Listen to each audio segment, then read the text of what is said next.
theology, history, and America's godly heritage. We talk about anything that affects your faith, your family, or your freedom. So don't go anywhere, because Point of View starts right now.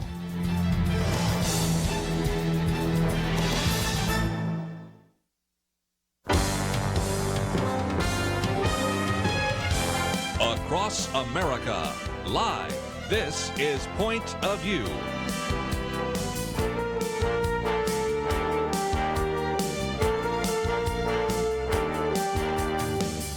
And now, Kerby Anderson. Thank you for joining me. We will start off today by looking at some of the testimony before the United States Senate involving the Inspector General's report. Then we'll get into the issue of impeachment. Then we'll move on to some other topics that certainly you might want to hear about as much as those, but these are in the news, and so we obviously like to start off by talking about some of those. But a little bit later, I might get into a couple of other topics that we will put on the table. So I hope you'll join us if you'd like to. 1-800-351-1212. Kenny Pavlich put it this way: the Senate Judiciary Committee Chairman Lindsey Graham did not hold back during the opening remarks today on a hearing with the Department of Justice Inspector General Michael Horowitz. He said Crossfire Hurricane was probably the best name ever given to investigation in the history of investigation, because I think that's what we wound up with, a crossfire and a hurricane. So right out of the gate, she says, Graham chided the media for headlines that do not reflect the contents of the conclusion of the Inspector General report on the FISA abuse. Didn't we say that yesterday? I'm appreciative of the fact that Lindsey Graham, and don't you love Lindsey Graham 2.0? I mean, I can't imagine Lindsey Graham 10 years ago saying some of this, but I think he's just sort of had enough. And so, again, let me just give it to you to hear what he had to say.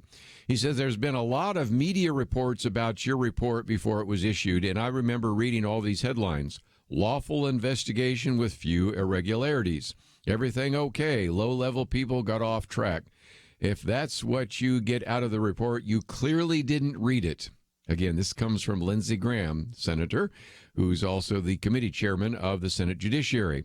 If that's your take, that this thing was lawfully predicated and the main point, you missed the entire report.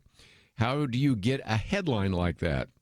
That's what you want it to be. You want it to be that and nothing more. And I can assure you that if this had been a Democratic president going through, President Trump had gone through before, you would not have been getting that headline. The headline would be, FBI takes the law into its own hands. Biased agents cut corners, lie to court, ignore exoneration. So those are just a few of the comments from Lindsey Graham. Figured I'd give you just one or two more. He says, so the first thing I want you to know is how the cake is baked here. My goal is to make sure that people, when this is over, whether you like Trump, hate Trump, don't care about Trump, you look at this as more than just a few irregularities. Because of this, it becomes more than just a few irregularities in America. Then God help us all. And so he goes through and talks about, if you will, how the cake is baked, if you will. Talks about some of the anti-Trump text messages that I mentioned briefly yesterday between FBI agents that were investigating him. These texts included conversations about stopping him from becoming president, even enacting an insurance policy if somehow he won the 2016 presidential election. Then he finished his remarks by warning that if the FBI can do this to Trump campaign officials, they can do it to anyone. The same argument I've made before. He also called the FBI's the FBI's reliance, I should say, on Christopher Steele and his Clinton-funded Steele dossier to obtain a FISA warrant, a bunch of, and he uses a word we won't use on radio. It's Trump today. It could be you or me tomorrow. And imagine, ladies and gentlemen, if they can do this to the candidate for the president of the United States, what could they do to you?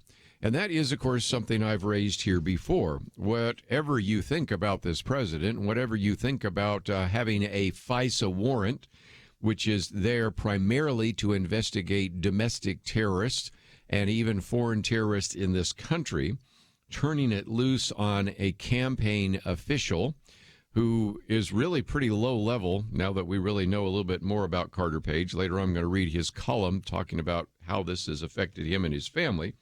But if nothing else, it's just a great illustration of the fact that this did not actually say all that it could have said. So the first issue, of course, is that the press have not served you well by actually making it sound like, with their headlines, that there is really nothing in this report. Second, even when you get into the report, and it was amazing how many times today senators like Dianne Feinstein ask again and again, so you found no political bias here. Well, first of all, there are some people that really disagree with that conclusion, and they are actually his bosses, if you think about it. One of those, which I'll quote from in just a minute, is the Attorney General of the United States, William Barr. Had a few things to say on NBC News yesterday, so we'll quote that. But there is another investigation which is going to be much more detailed, and that comes from John Durham, who, as Jim Garrity points out, is a very tight-lipped individual who is probably not given to making any comments about a report, except he obviously made an exception in this case. And he says it in a nice way because John Durham, who's doing the full investigation, looking not just at the Justice Department, but people outside of the Justice Department, not just what's happening in the United States, what is happening overseas. And he says, I have the utmost respect for the mission of the Office of Inspector General and the comprehensive work that went into the report prepared by Mr. Horowitz and his staff. However, our investigation is not limited to developing information from within the component parts of the Justice Department. Our investigation has included developing information from other persons and entities both in the United States and outside the United States. And based on the evidence collected to date, and while our investigation is ongoing, last month we advised the Inspector General that we do not agree with some of the report's conclusions as to predication on how the FBI case was opened, which has caused some people to say he's going to indict some people, and especially indict some people that essentially the Inspector General Michael Horowitz let off the hook. Well, as Jim Garrity points out, that's not certain, but Durham certainly appears to be leaving that door open. And more importantly, as Jim Horowitz points out, he says that there was a sense in which Michael Horowitz is like King Solomon trying to split the baby. Remember that? You know, one woman wants the baby, the other one wants the baby. He's trying to find out, okay, which one is the mother?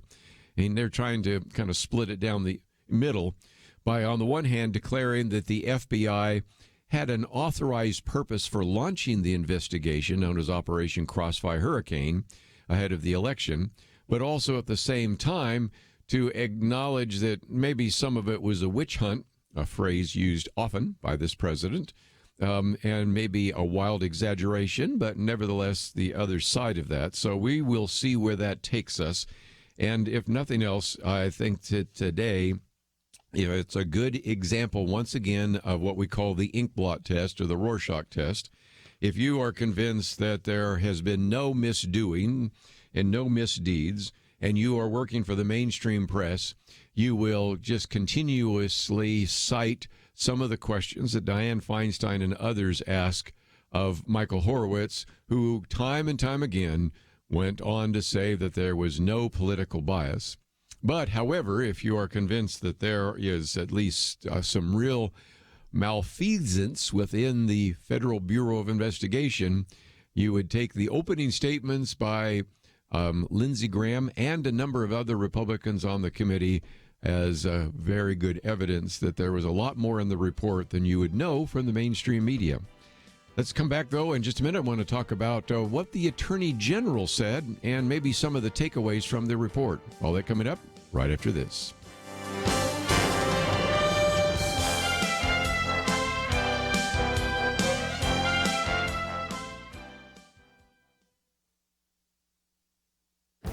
This is Viewpoints with Kerby Anderson.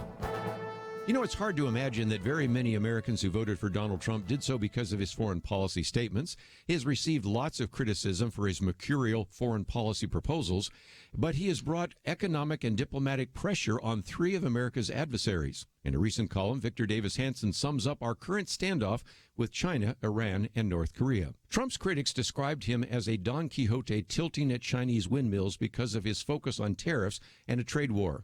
Yet the U.S. economy is still humming. The stock market is at record highs. Meanwhile, the Chinese economy is slowing down. Human rights activists are condemning China, and riots continue in Hong Kong.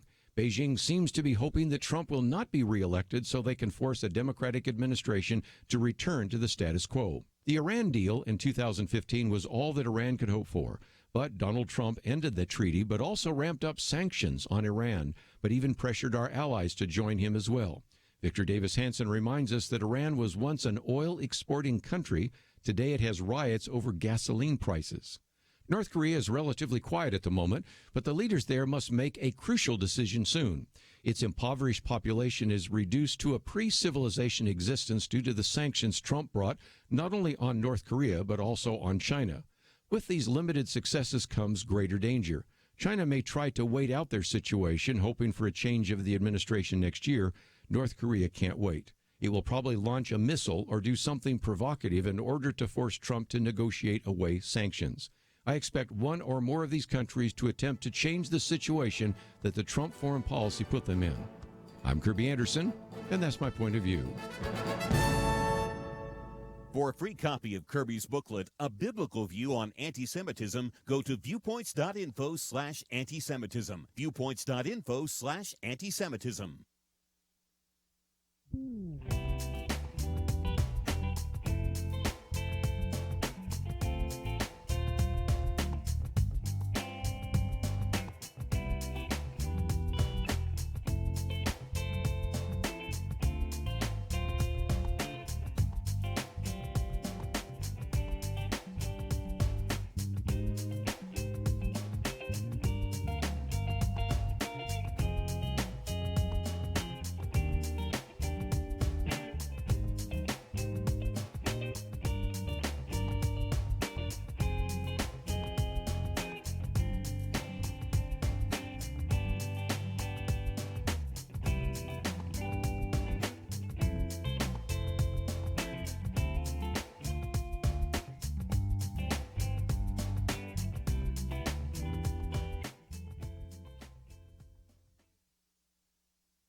You're listening to Point of View, your listener-supported source for truth. Back again, if you'd like to join our conversation, 1-800-351-1212. You know, the other day we mentioned something that I think is really unprecedented, and I've heard more and more commentators make the same statement, and that is you had an announcement from the Justice Department, the Inspector General of the Justice Department, a report of over 400 pages, which is released. Within hours, you have the Attorney General of the United States, who is the head of the Justice Department, start contradicting some of the things in the report. You have the individual who I just quoted from a minute ago, John Durham, stating that we have an ongoing investigation. As a matter of fact, I've posted something that points out that he really won't finish their inquiry into Russian investigation until spring of 2020.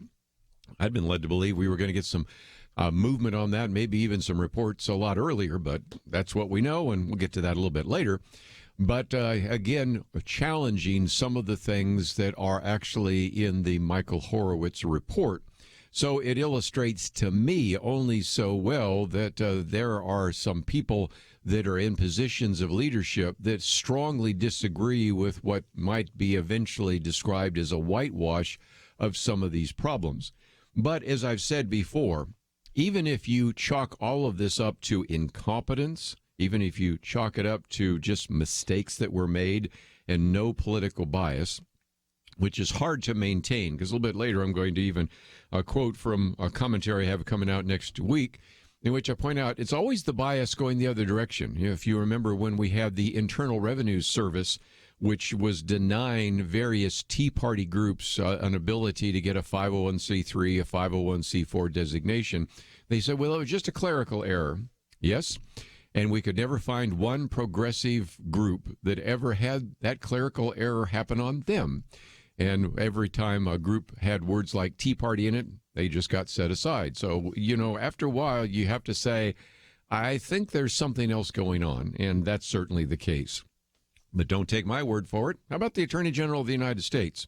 We've already talked about some of the comments made yesterday and even on Monday by the Attorney General William Barr. But yesterday he also did an interview with NBC News. I'm just going to read a few of the excerpts from the Attorney General. You can hear his take on all of this.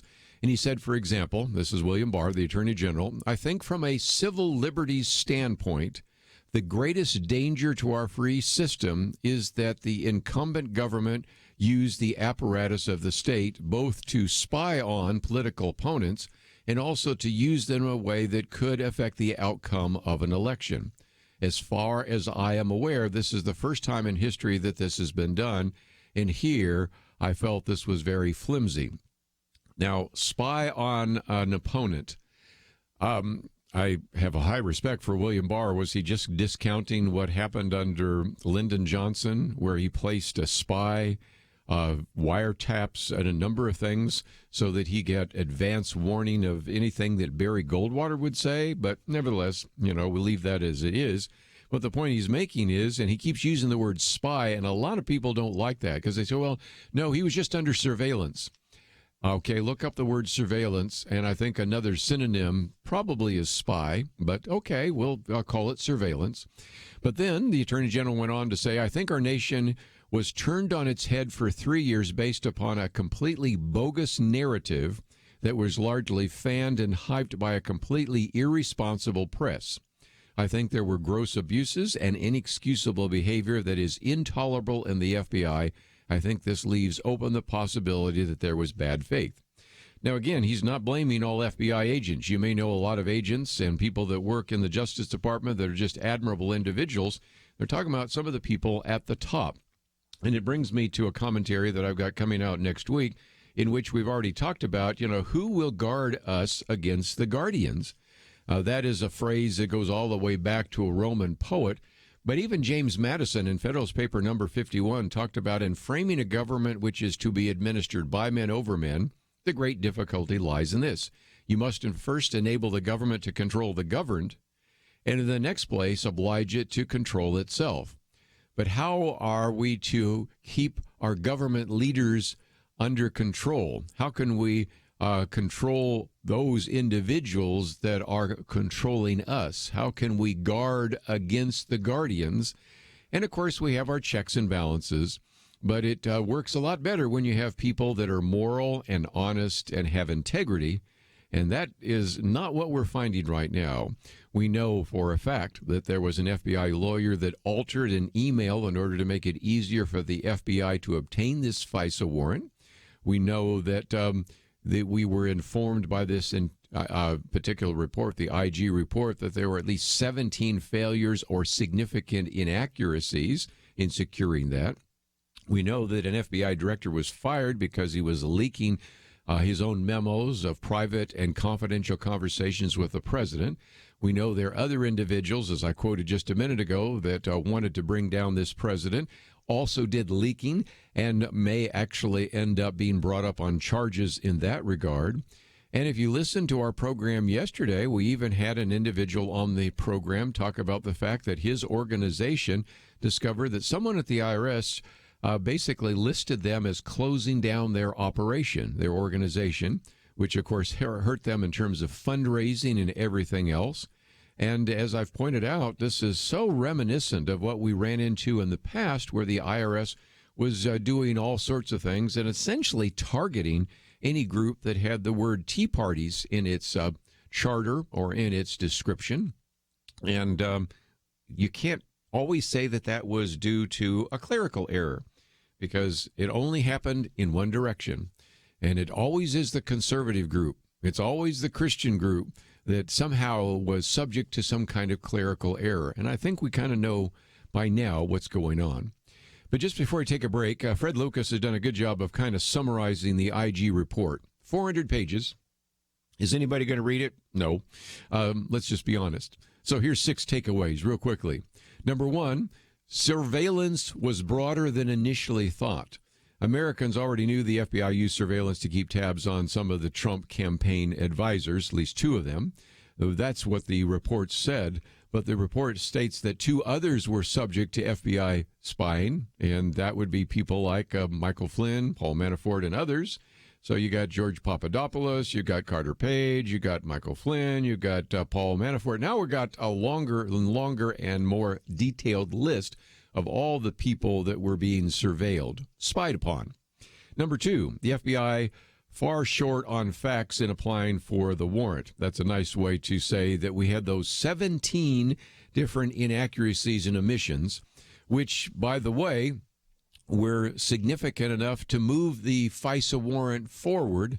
And later, as I might say, he doesn't say this here, but I will get to a little bit later, there was what's called exculpatory information. In other words, information that would say, wait a minute, you can't move forward there. This is the kind of information that you never leave out in a trial because you can get somebody convicted when there's evidence of their innocence. Number 3, no documentary or testimonial evidence of political bias, but, and then he goes into all the different kinds of things that they did find, which certainly do look like bias. Number 4, why the FBI says it didn't notify Trump. The Horowitz report says that they told investigators that the hacking of the Democratic National Committee computers created an obligation to investigate members of the Trump campaign who had potential ties to Russia. And so this was an explanation that they did not want to tell the president, even though he was being surveilled. Then, of course, number 5, the Comey, McCabe, and Steele dossier, how the director, James Comey at the time, the deputy director, Andrew McCabe at the time, and others used the Steele dossier, and we've talked about that at some length to show that they may have never let anybody know that this was something that was associated with presidential candidate Hillary Clinton or with the DNC from an individual that took a great deal of it from an individual who later, when the attorney general interviewed that source, said, I don't even know what he's talking about. And then 6th and final, the next step in John Durham's criminal probe, which just reminds us again that even though everybody thinks that the other shoe has dropped, the real shoe that is going to drop in the future, and that's the investigation being done by John Durham, which we have information about. I have this rather lengthy article that appeared in the Washington Examiner talking about his investigation and the fact that it probably won't now land until spring of 2020, which is a real surprise for me until I read that, because I thought it was going to come in a more timely fashion. So we will have to be talking about this for some time, or maybe set this topic aside and get to it a little bit later. But when we come back, I want to get into the issue of impeachment, because after all, that's where a lot of the particular attention is being directed. But I did want to give you a little bit of a background on the IG report. Let's take a break. We'll cover some of the issues of the impeachment right after this.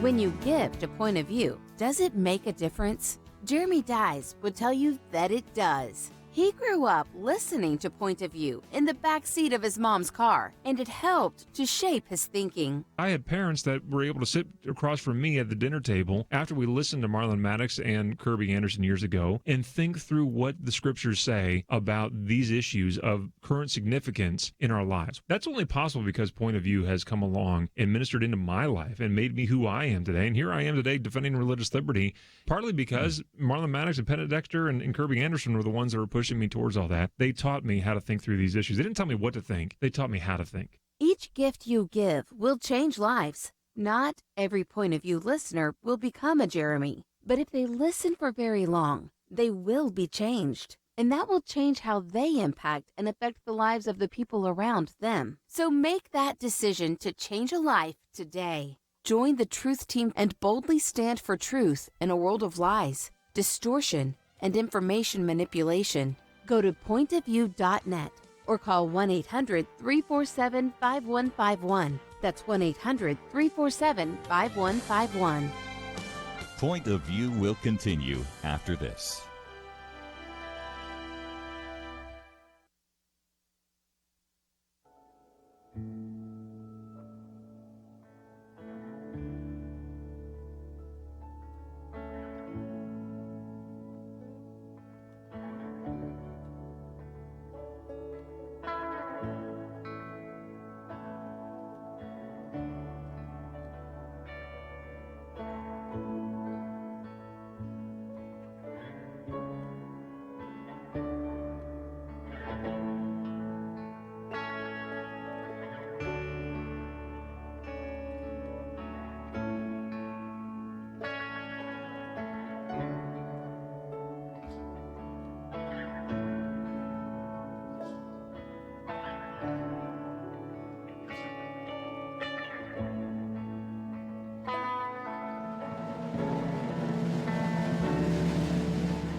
are listening to Point of View. The opinions expressed on Point of View do not necessarily reflect the views of the management or staff of this station. And now, here again is Kerby Anderson. Back once again, let's see if we can talk a little bit about impeachment, then we'll get into a couple of other issues. One of those, of course, is a piece that I've posted, An Election Too Important to Be Left to the Voters, which I thought was kind of an interesting comment or two, and we'll talk about that. We also have the really sad testimony, which I'll probably end the program with this first hour, by Carter Page. Because there are real people whose lives have been destroyed by some things that have been done. And when you get to these individuals that sit before a Senate committee or a House committee and say, well, we're sorry, we made a mistake, but no harm, no foul. I'm saying, well, yeah, there's real harm. I just mentioned a minute ago, Michael Flynn. He's supposed to be, matter of fact, he's been on the program with us before, and he was supposed to be on again. Then he was tapped to be serving in the Trump administration. So, of course, at that point, I didn't have a chance to do another interview with him. And then shortly thereafter, he's in the news, and we find out now that all this investigation and his even being forced to admit to some things, perhaps so that his son would not be prosecuted and to completely be economically devastated. And of course, we've talked about a couple of other people that have been targets for this as well. This affects real lives, and so I want to talk a little bit later about how this has affected somebody like Carter Page, who was willing to write a piece that we have posted in its entirety on the website, pointofview.net.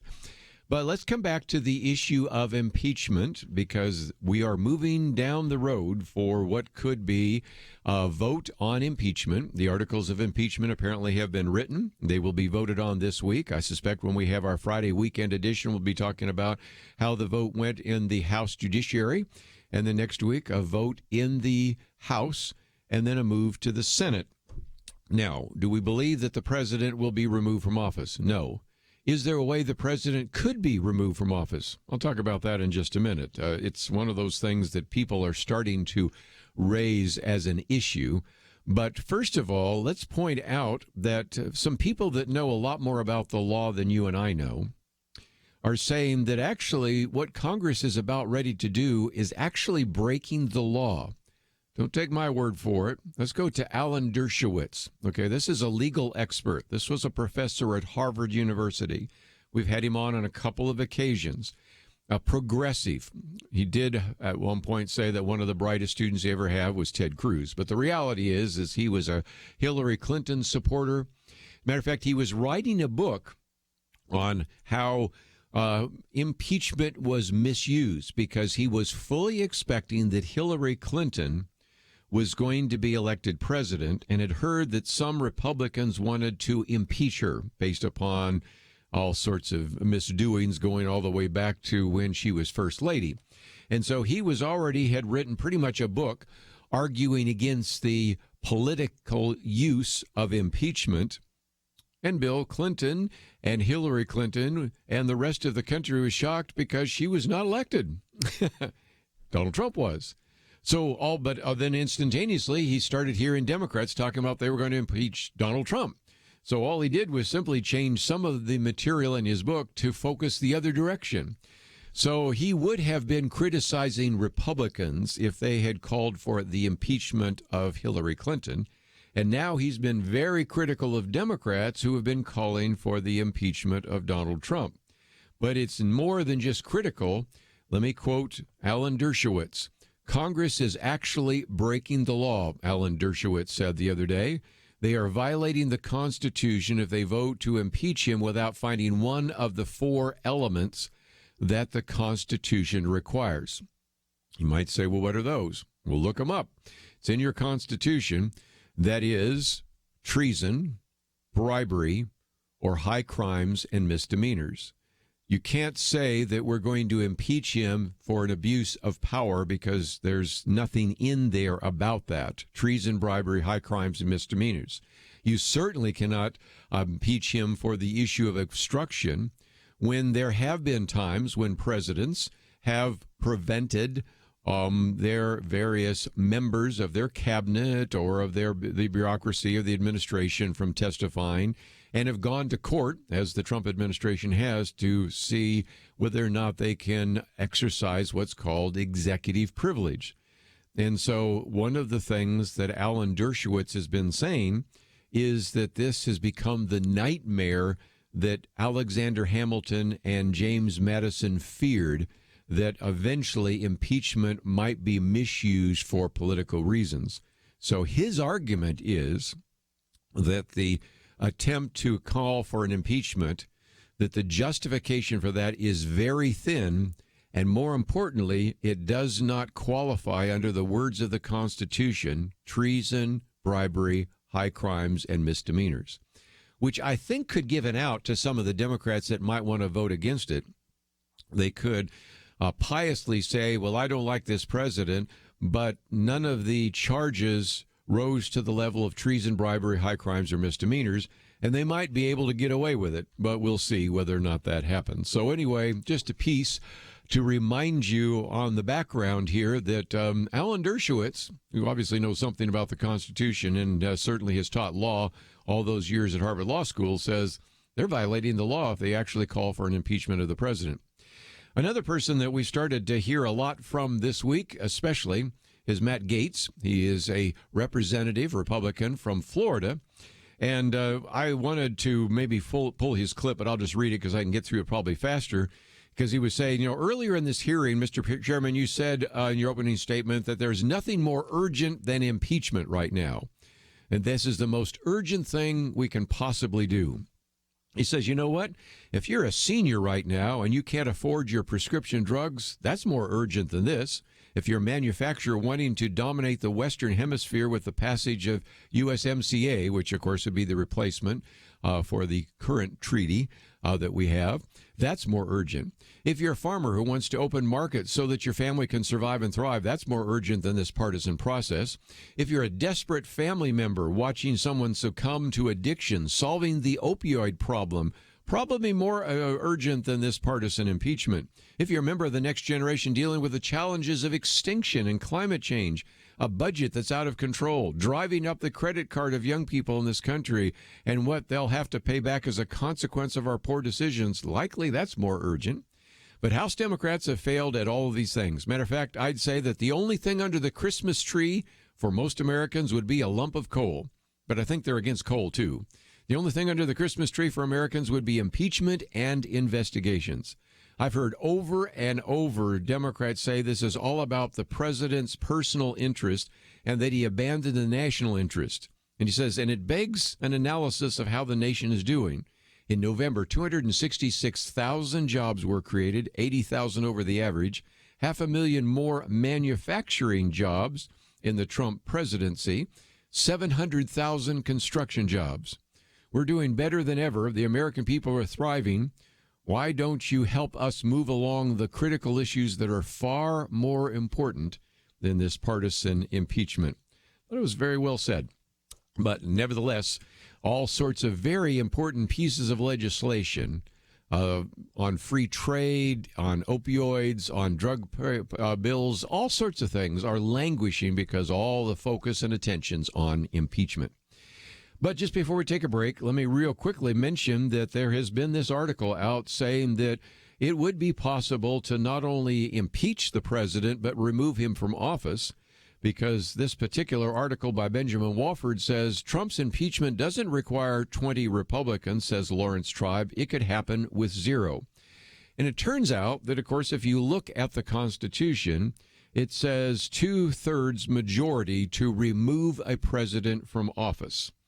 But if you look at that, the 2/3 are of those that have established a quorum. So it doesn't indicate that it requires 2/3 of the Senate. It requires 2/3 of senators present for the proceedings.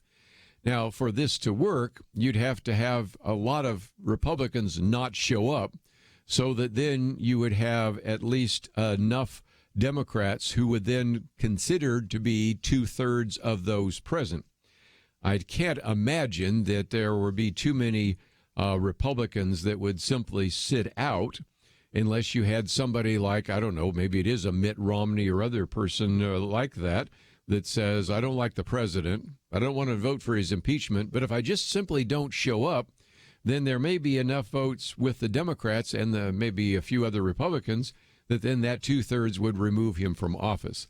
I think there is a tremendous amount of speculation here, but nevertheless, the fact that this article keeps getting repeated time and time again, and if I read it right, it does look like this idea has been popularized by Chris Matthews, Rachel Maddow, a variety of other individuals. So maybe, but I just wanted, if nothing else, for you to know that when people say it doesn't require 67 senators to vote to remove the office of president, well, yes, if some Republicans were not to show up, then maybe you get your 2/3 of those present. Don't see it happening, but that's why they're talking about it. We'll be right back.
Now, back to Point of View, your listener-supported source for truth. Back for a few more minutes. Let me just mention that the first article I've posted here today is by Rich Lowry, which has the provocative title, An Election Too Important to Be Left to Voters.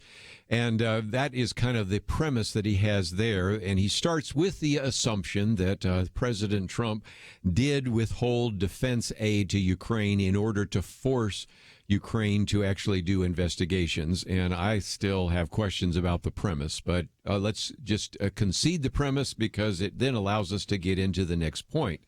And that is the attempt to impeach the president, but more importantly, how now many statements are being made about not only was the 2016 election illegitimate, but I can't even assure that the 2020 election is going to be fair. And he talks about, for example, Trump's offense first was quid pro quo. The idea by the Democrats was set that aside because maybe it was too Latin for people to understand. So then they talked about bribery, but that lost ground because of its implausibility. Then they emphasized the fact that it was the idea of the invitation to meddle and interfere in our elections in Ukraine and those kinds of things. But the point, and the key point I wanted to bring to, is the person bringing these articles of impeachment is the House Judiciary Chairman, Jerry Nadler. And when he was on Meet the Press, he simply said that Trump has to be impeached for posing the considerable risk that he poses for the next election. So it's not just looking at, okay, what happened in 2016? We want to look ahead to 2020, and ask if he thinks, that is, Gerald Nadler thinks the 2020 election will be up and up. And he said, I don't know. The president, based on his past performance, will do everything he can to make it not a fair election. Now, again, when you live in this swamp and the kind of this fever swamp idea that the president somehow manipulated through all sorts of nefarious devices of the possibility of being elected in 2016, and then you are convinced that he could do it again in 2020, the reality is you start scaring people off. You start making people cynical. And if anything, I hope that somewhere along the line, Democrats on one side, Republicans on the other say, you know, when you start questioning the fairness of an election, what you end up doing is having a lot of people say, well, then why should I bother to vote? And a little bit later in the article, they remind us that when Donald Trump was asked in advance if he'd accept the outcome of the 2016 election, he didn't exactly give a great answer. Of course, nobody asked that of Hillary Clinton, and she has not, of course, actually accepted the outcome of the 2016 election either. But the point that Rich Lowry is making is Democrats have steadfastly refused to truly accept the 2016 result and are now signaling that they won't accept next year's election either should they lose again. Now, the point that they are making is that we already want to set up a possible explanation for why we're going to lose, but it becomes a foregone conclusion if you so demoralize your voters, if you spend the next, 8 months or so talking about how the 2020 election could be rigged just like the 2016 election. Do you think what that's going to do to Democrat voters? Because Donald Trump's not going to say that, but the Democratic nominees, first of all, the primary first, and then eventually the final nominee is going to say that. It's going to do what?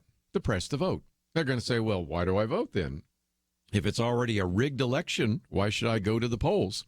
And so I just think this is a strategy that has danger written all over it. But that's their decision, and I don't think we're going to be able to change their minds, but I wanted to post that article there for you today. And our third article comes from Carter Page. He's the one that has been front and center on this spying, and they surveilled him in ways that are terrible. And I thought I'd end just by reading his column, because he said, "My name is Carter Page, and I wish you were hearing it for the first time. If you were, I could introduce myself as a former naval officer who worked for political figures from both parties, but my identity has been reduced to a series of false accusations. If something isn't done to prevent future abuses of power by intelligence agencies, I won't be the last to lose my good name this way. The 2016 government I served investigated me on suspicion of being an intermediary between the Trump campaign and the Russian government. This week, Inspector General Michael Horowitz detailed how officials committed troubling errors over the course of the probe. From the days of the investigation, I have faced threats to my life and have been forced to live like a fugitive. I still don't feel safe enough to establish a fixed residence. I still have many questions about the FBI investigation that ruined my life. If you value your privacy, reputation, and right to political expression, you should too. I'm by no means the first person to raise these concerns. In the 1970s, the Church Committee covered troubling abuses. In response, Congress passed the Foreign Intelligence Surveillance Act of 1978. By the way, I've written about this, and you can read about it more on the Point of View website. FISA was supposed to protect U.S. citizens from the formidable investigatory powers the government can turn on foreign agents and terrorists, but it didn't protect me, and those surveillance powers have grown exponentially since the 1970s. Mr. Horowitz's report identified at least 17 significant errors or omissions in the application for a surveillance warrant against me. Among them, the FBI's altering a document to secure my FISA warrant's renewal, as well as its repeated reliance on uncorroborated information in the Steele dossier to justify intrusive surveillance. That so many basic and fundamental failures were made, the report said, raised significant questions regarding the FBI chain of command's management and supervision of the FISA process. The irregularities continued after the investigation ended. In 2018, the FBI made a FISA warrant application public in response to Freedom of Information Act lawsuits, something it hasn't done with any other application in FISA's 40-year history. The intelligence community also stonewalled me. After the Inspector General drafted his report, the Justice Department wouldn't let me review it before its release. The department lets only those interviewed for the report review its draft, in this case including former FBI Deputy Director Andrew McCabe, whom Horowitz earlier referred to criminal investigation for lying to investigators. While I appreciate Mr. Horowitz's work, it's not enough. When he testifies Wednesday, which is today, before the Senate Judiciary Committee, members should ask him the following questions. Will you recommend prohibiting the use of uncorroborated political opposition research in FISA applications? How can Americans have faith in the FISA process after an FBI lawyer was found to have falsified evidence in a warrant application? What timeline do you recommend for a review of responsibility and oversight within the FBI chain of command in my case, and who should carry out that investigation? And what other steps do you recommend to reform the FISA process so that such abuse can't happen again?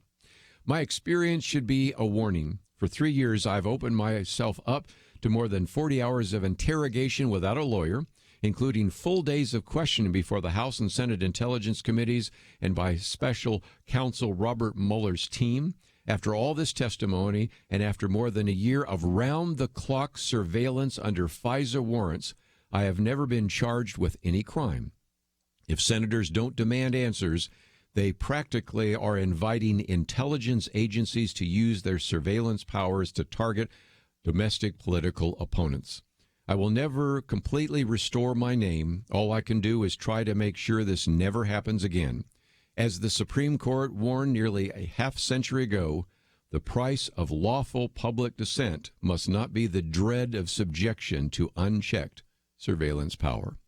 That is the life of Carter Page. Never been accused of a crime, surveilled continuously, ruined his life, and he cannot stay in a home with a permanent residence and has to keep moving around. If that doesn't bother you, you're not paying attention. Let's take a break. When we come back, we'll get into some other topics right after these important messages.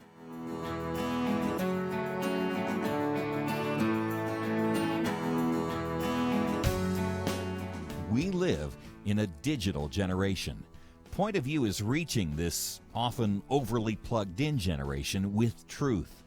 You can keep up with us 24 hours a day using your phone, your tablet, your laptop, or your desktop. Search for the Point of View Radio Talk Show on Facebook, where you can keep up with today's issues, learn about current and upcoming guests by liking us on Facebook. Also, follow us on Twitter. Our handle is @PointOfViewRTS.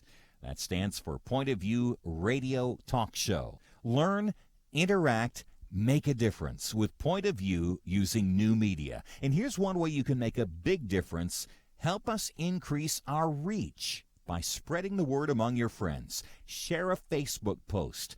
Tag us in a tweet. With enough joining us to plant seeds, we'll see a tremendous harvest. Come on, it only takes a minute. Search for Point of View Radio Talk Show on Facebook, @PointOfViewRTS on Twitter, and subscribe to the Point of View Radio Talk Show channel on YouTube. Learn, interact, share. The Point of View Radio Talk Show. Point of View will continue after this.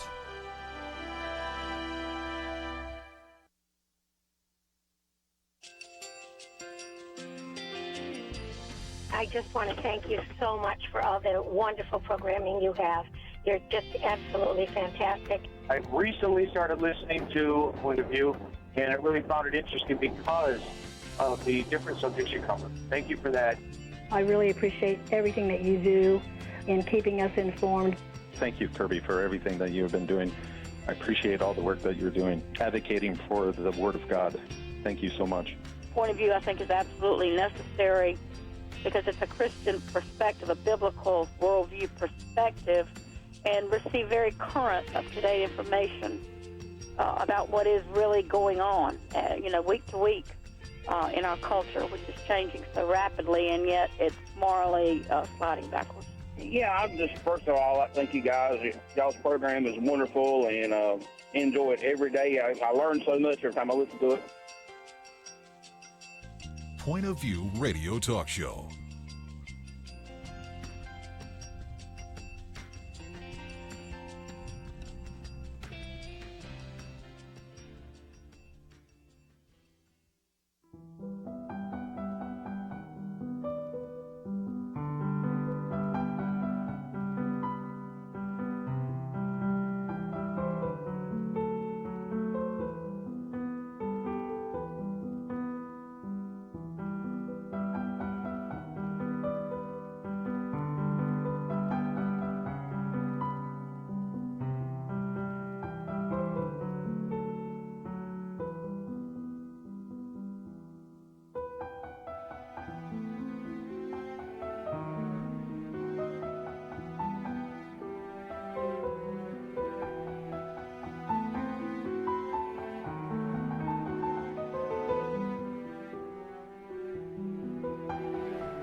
Hi, this is Kerby Anderson. You know, each day we take on the tough issues and provide a biblical perspective to them. The topics we cover are wide-ranging: apologetics, theology, prophecy, creation and evolution, intelligent design, marriage, family, child-rearing, the millennial generation, trends in society, politics, economics, business, religious liberty, the Constitution, public policy, foreign policy, military policy, tensions in the Middle East, abortion, homosexuality, pornography, sexual ethics, media, technology, history, and America's godly heritage. We talk about anything that affects your faith, your family, or your freedom. So don't go anywhere, because Point of View starts right now.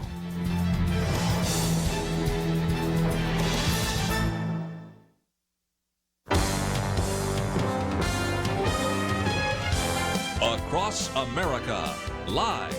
This is Point of View.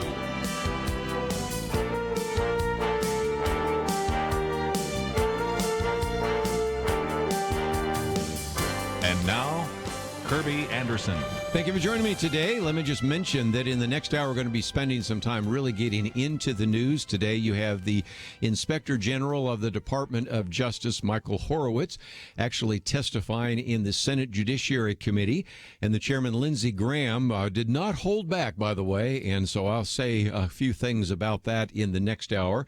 Also, moving ahead with the impeachment inquiry in the House Judiciary Committee. So we'll talk about that and what that means.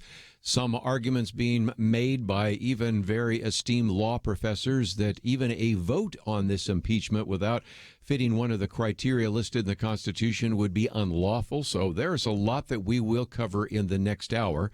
But as we get into this Christmas season, I've wanted to focus on some books and interviews that are going to be helpful to you. And one of those is when your kids are home for the vacation.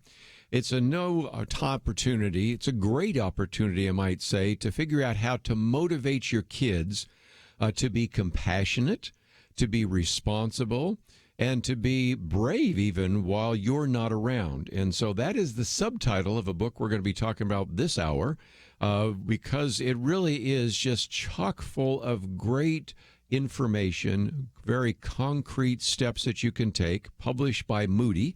And it's entitled Start with the Heart, How to Motivate Your Kids to be Compassionate, Responsible, and Brave, Even When You're Not Around. And it comes from our good friend, Dr. Kathy Koch, who is the founder and president of Celebrate Kids. She has been on our radio program many times on Focus on the Family. Matter of fact, we're going to talk about some of the opportunities that have developed over this book. And if you have ever listened to me talk about social media, you know that I almost constantly recommend her book, Screens and Teens. If you've ever heard me talk about this idea of multiple intelligence, you know that I talk about her book, 8 Great Smarts. And, of course, this is another book that I got a feeling I'll be recommending quite a bit. So, Kathy, it's always great to have you on the program with us today. Oh, I guess we don't have her yet, so we'll see if we can get Kathy. And as we get her, I will do my best to try to set up the interview, and I just happened to look down here, and I guess we lost the connection. So while we're doing that, let me just mention real quickly that this book is published by Moody, and it has a number of chapters, actually 10 chapters, broken down into part 1, how are you doing, and then number 2, how can we do better, and just chock full of great information. The appendices are worth the price of the book alone. But it really helps us get into some of the core needs of young people, how we develop a character in their life, how important relationships are, and a variety of other topics. So those are all things that we're going to be talking about with her. And if you would like to join the conversation, maybe you have a comment or a question, feel free, if you can, to join the conversation. And again, Dr. Kathy Koch with us. I appreciate you being with us, Kathy. I am honored to be back with you, Kerby. Thank you. I love your show and all that you stand for and all that you accomplish. Oh, my goodness. Well, we will be talking about some of those issues in the news, but this hour, we're going to talk about how to motivate your kids to be compassionate, responsible, and brave. I mentioned just before you came on the air that you've been doing a lot of radio, I think Focus on the Family and a few others. So where can people also hear the interviews that you've done recently? Right. Actually, this week it is up on the focusonthefamily.org. They can listen there. I made the top 10 this year talking about this very book because I think this topic is so important. So they can go there and listen to a 2-part series, and I'd be honored for them to do that. I'm on YouTube. They can go to my website, celebratekids.com, and I've got video and blogs and all kinds of stuff to help our parents and grandparents do this thing well.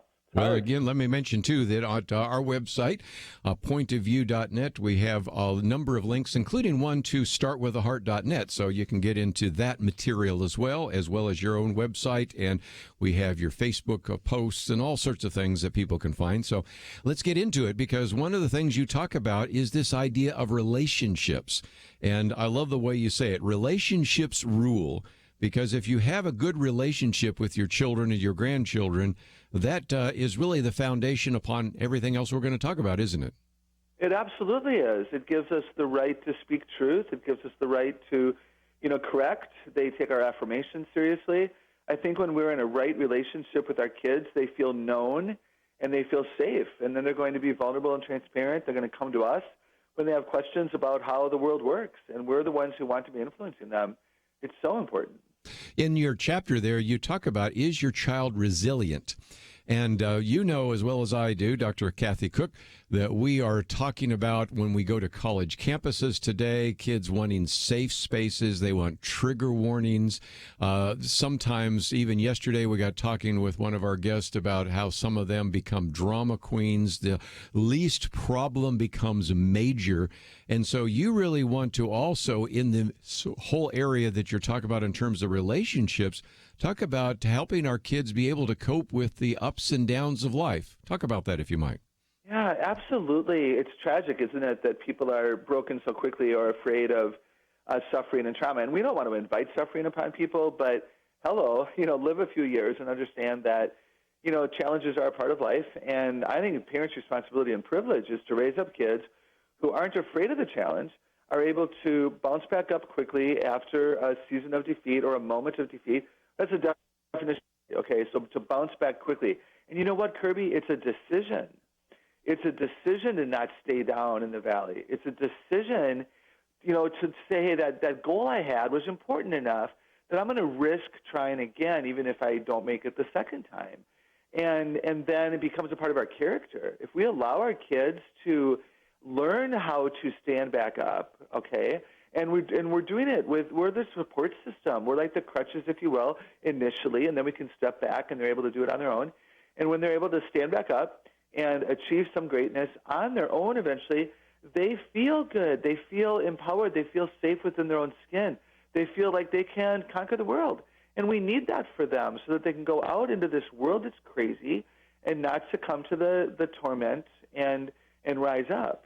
The analogy that all of you are going to be familiar with is, how does a kid learn to walk?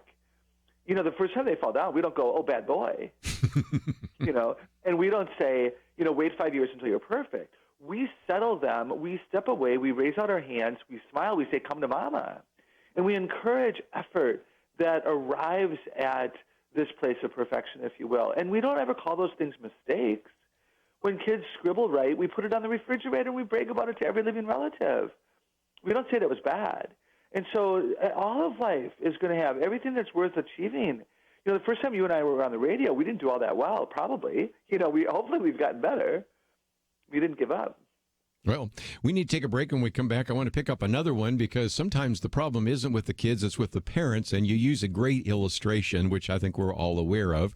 If we see a chick trying to get out of the egg, sometimes a compassionate child or others will say, well, I'll just open up the egg and allow the chick to get out. And if you do that, it actually will die, because the pecking its way out of the shell is what develops its lungs and allows it to breathe and allows it to live.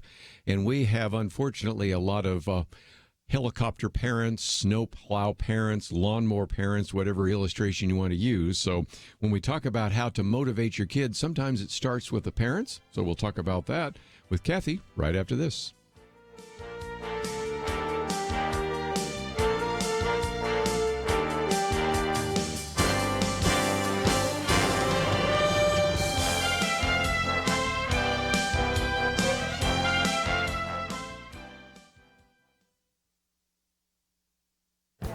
This is Viewpoints with Kerby Anderson. You know, it's hard to imagine that very many Americans who voted for Donald Trump did so because of his foreign policy statements. He has received lots of criticism for his mercurial foreign policy proposals, but he has brought economic and diplomatic pressure on three of America's adversaries. In a recent column, Victor Davis Hanson sums up our current standoff with China, Iran, and North Korea. Trump's critics described him as a Don Quixote tilting at Chinese windmills because of his focus on tariffs and a trade war. Yet the U.S. economy is still humming. The stock market is at record highs. Meanwhile, the Chinese economy is slowing down. Human rights activists are condemning China, and riots continue in Hong Kong.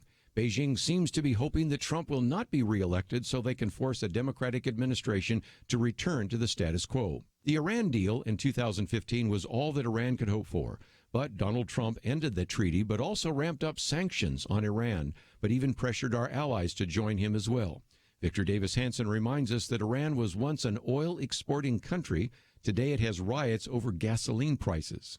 North Korea is relatively quiet at the moment, but the leaders there must make a crucial decision soon. Its impoverished population is reduced to a pre-civilization existence due to the sanctions Trump brought not only on North Korea, but also on China. With these limited successes comes greater danger. China may try to wait out their situation, hoping for a change of the administration next year.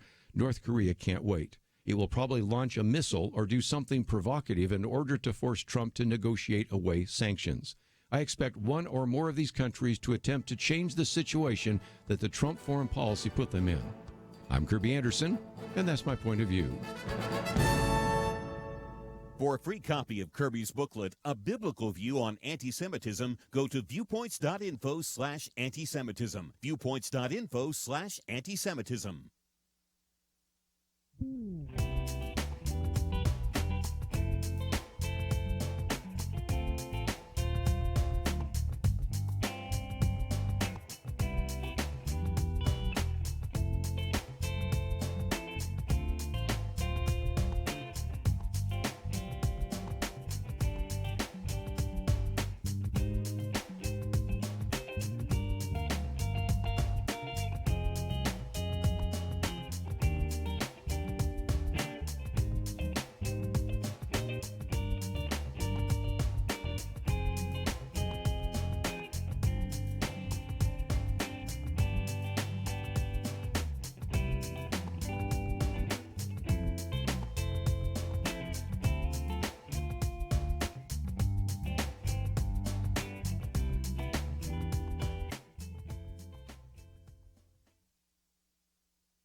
You're listening to Point of View, your listener-supported source for truth. Continue our conversation today with Dr. Kathy Koch, and I just mentioned that this book, Start with the Heart, has a foreword by Kirk Cameron and just a who's who of individuals that have endorsed the book. I think you're going to find it very helpful as you think about how to motivate your children or grandchildren to be compassionate, responsible, and brave. And we're going to focus on this issue of character.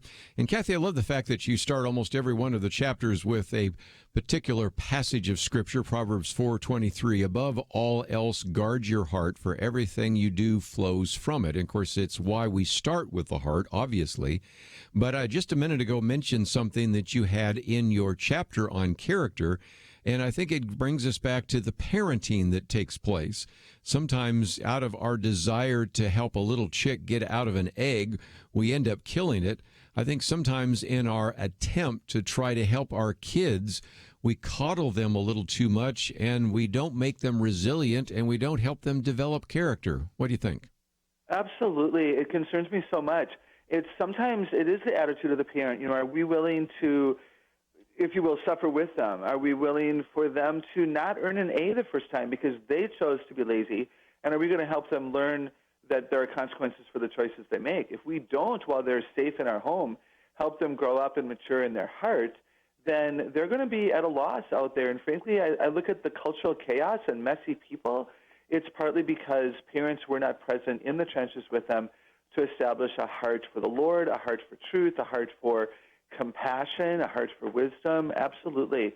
I think that we need to be really careful. I was just at a school this morning, Kerby. I did a chapel at a Christian high school not too far from where my brother lives, where I'm visiting for the Christmas season. And there's a cubbyhole inside the office door where parents can drop off forgotten homework or forgotten, whatever. But there's this brilliant sign in front of this cubbyhole area that says to the parent, if you're here to drop off something your kid forgot, we recommend that next time you say no, to empower your child to remember the first time, because he or she is capable of right choices. Very good. And it's true. Yes. It's absolutely true. Let's say we can talk about the book for just a minute, too, because the structure I like, and that is you oftentimes in this particular chapter have the character qualities for life, and I want to go through those in just a minute. Then you have a section, What About You and Things to Do, which goes on for sometimes a few pages, and then Things to Think About. So this is very practical. You and I both love to not only teach, but give it shoe leather so that people walk away going, oh, great message. I have no idea what to do with it. No, you give them very specific, concrete steps that they could take to begin to, for example, develop character in their children, don't you? Yeah, thanks. Because you know what, Kerby? Parents who are listening, grandparents who are listening today, they don't want to do things badly.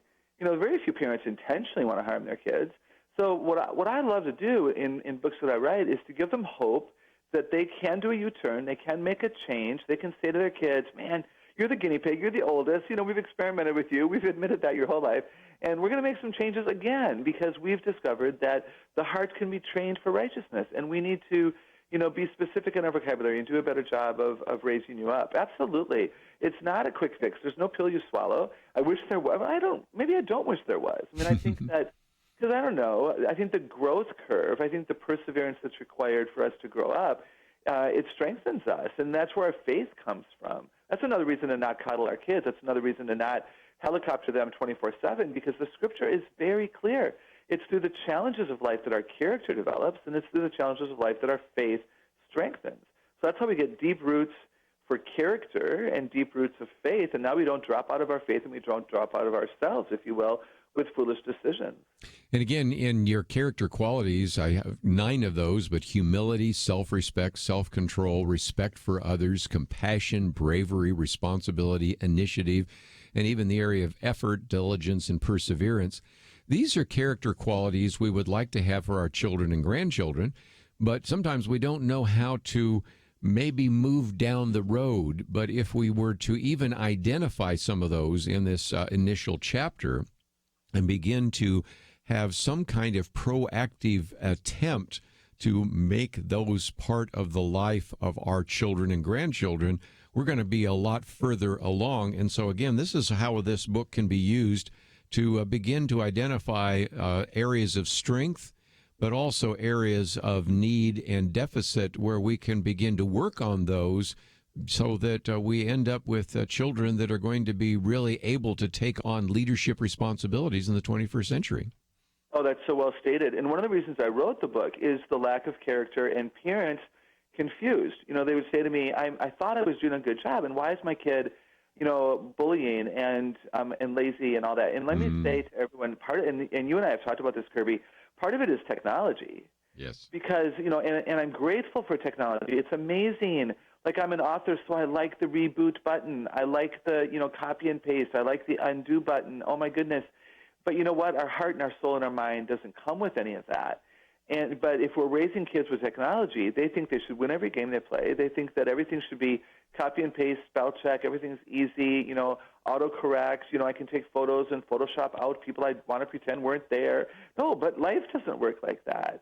And that's why if adults have been kind of sucked into the whole technology lie that the world works like the tool in our hand, then that's why it's become harder for them to expect more from their kids. But we have to. So, one of the recommendations I make in the book is that we learn something together as a family, yes, where everyone in the family is learning it. There's a new recipe, or, no one has ever gone miniature golfing, so let's all go. So mom, dad, and the kids are all learning the same thing, or bowling, or a board game, or, you're going to go to a park you've never been to before. So nobody in the family knows exactly where to start the walk.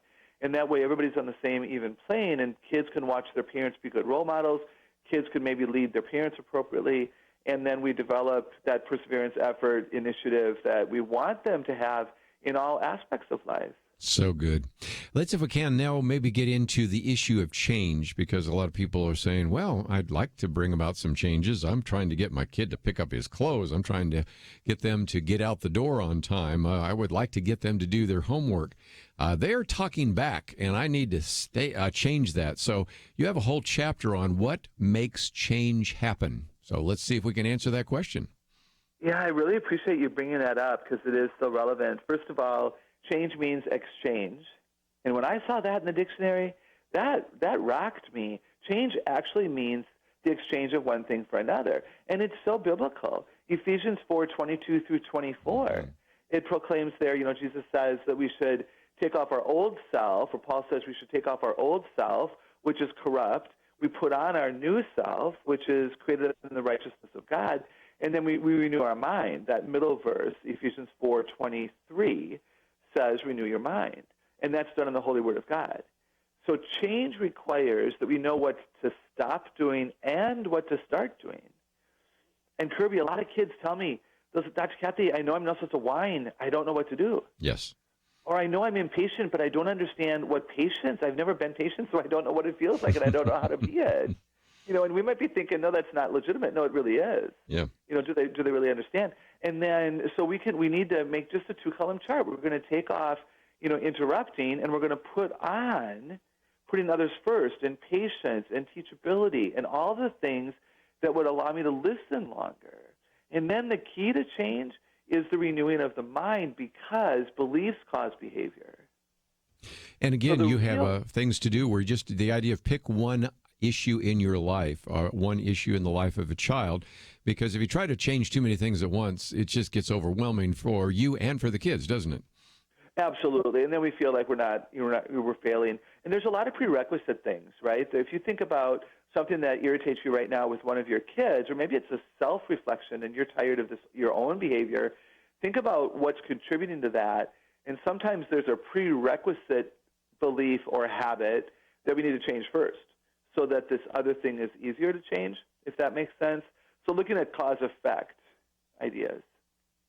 So again, let's take a break, and when we come back, we're going to spend some time getting into a couple of other parts of the book. Start with the Heart, How to Motivate Your Kids to Be Compassionate, Responsible, and Brave.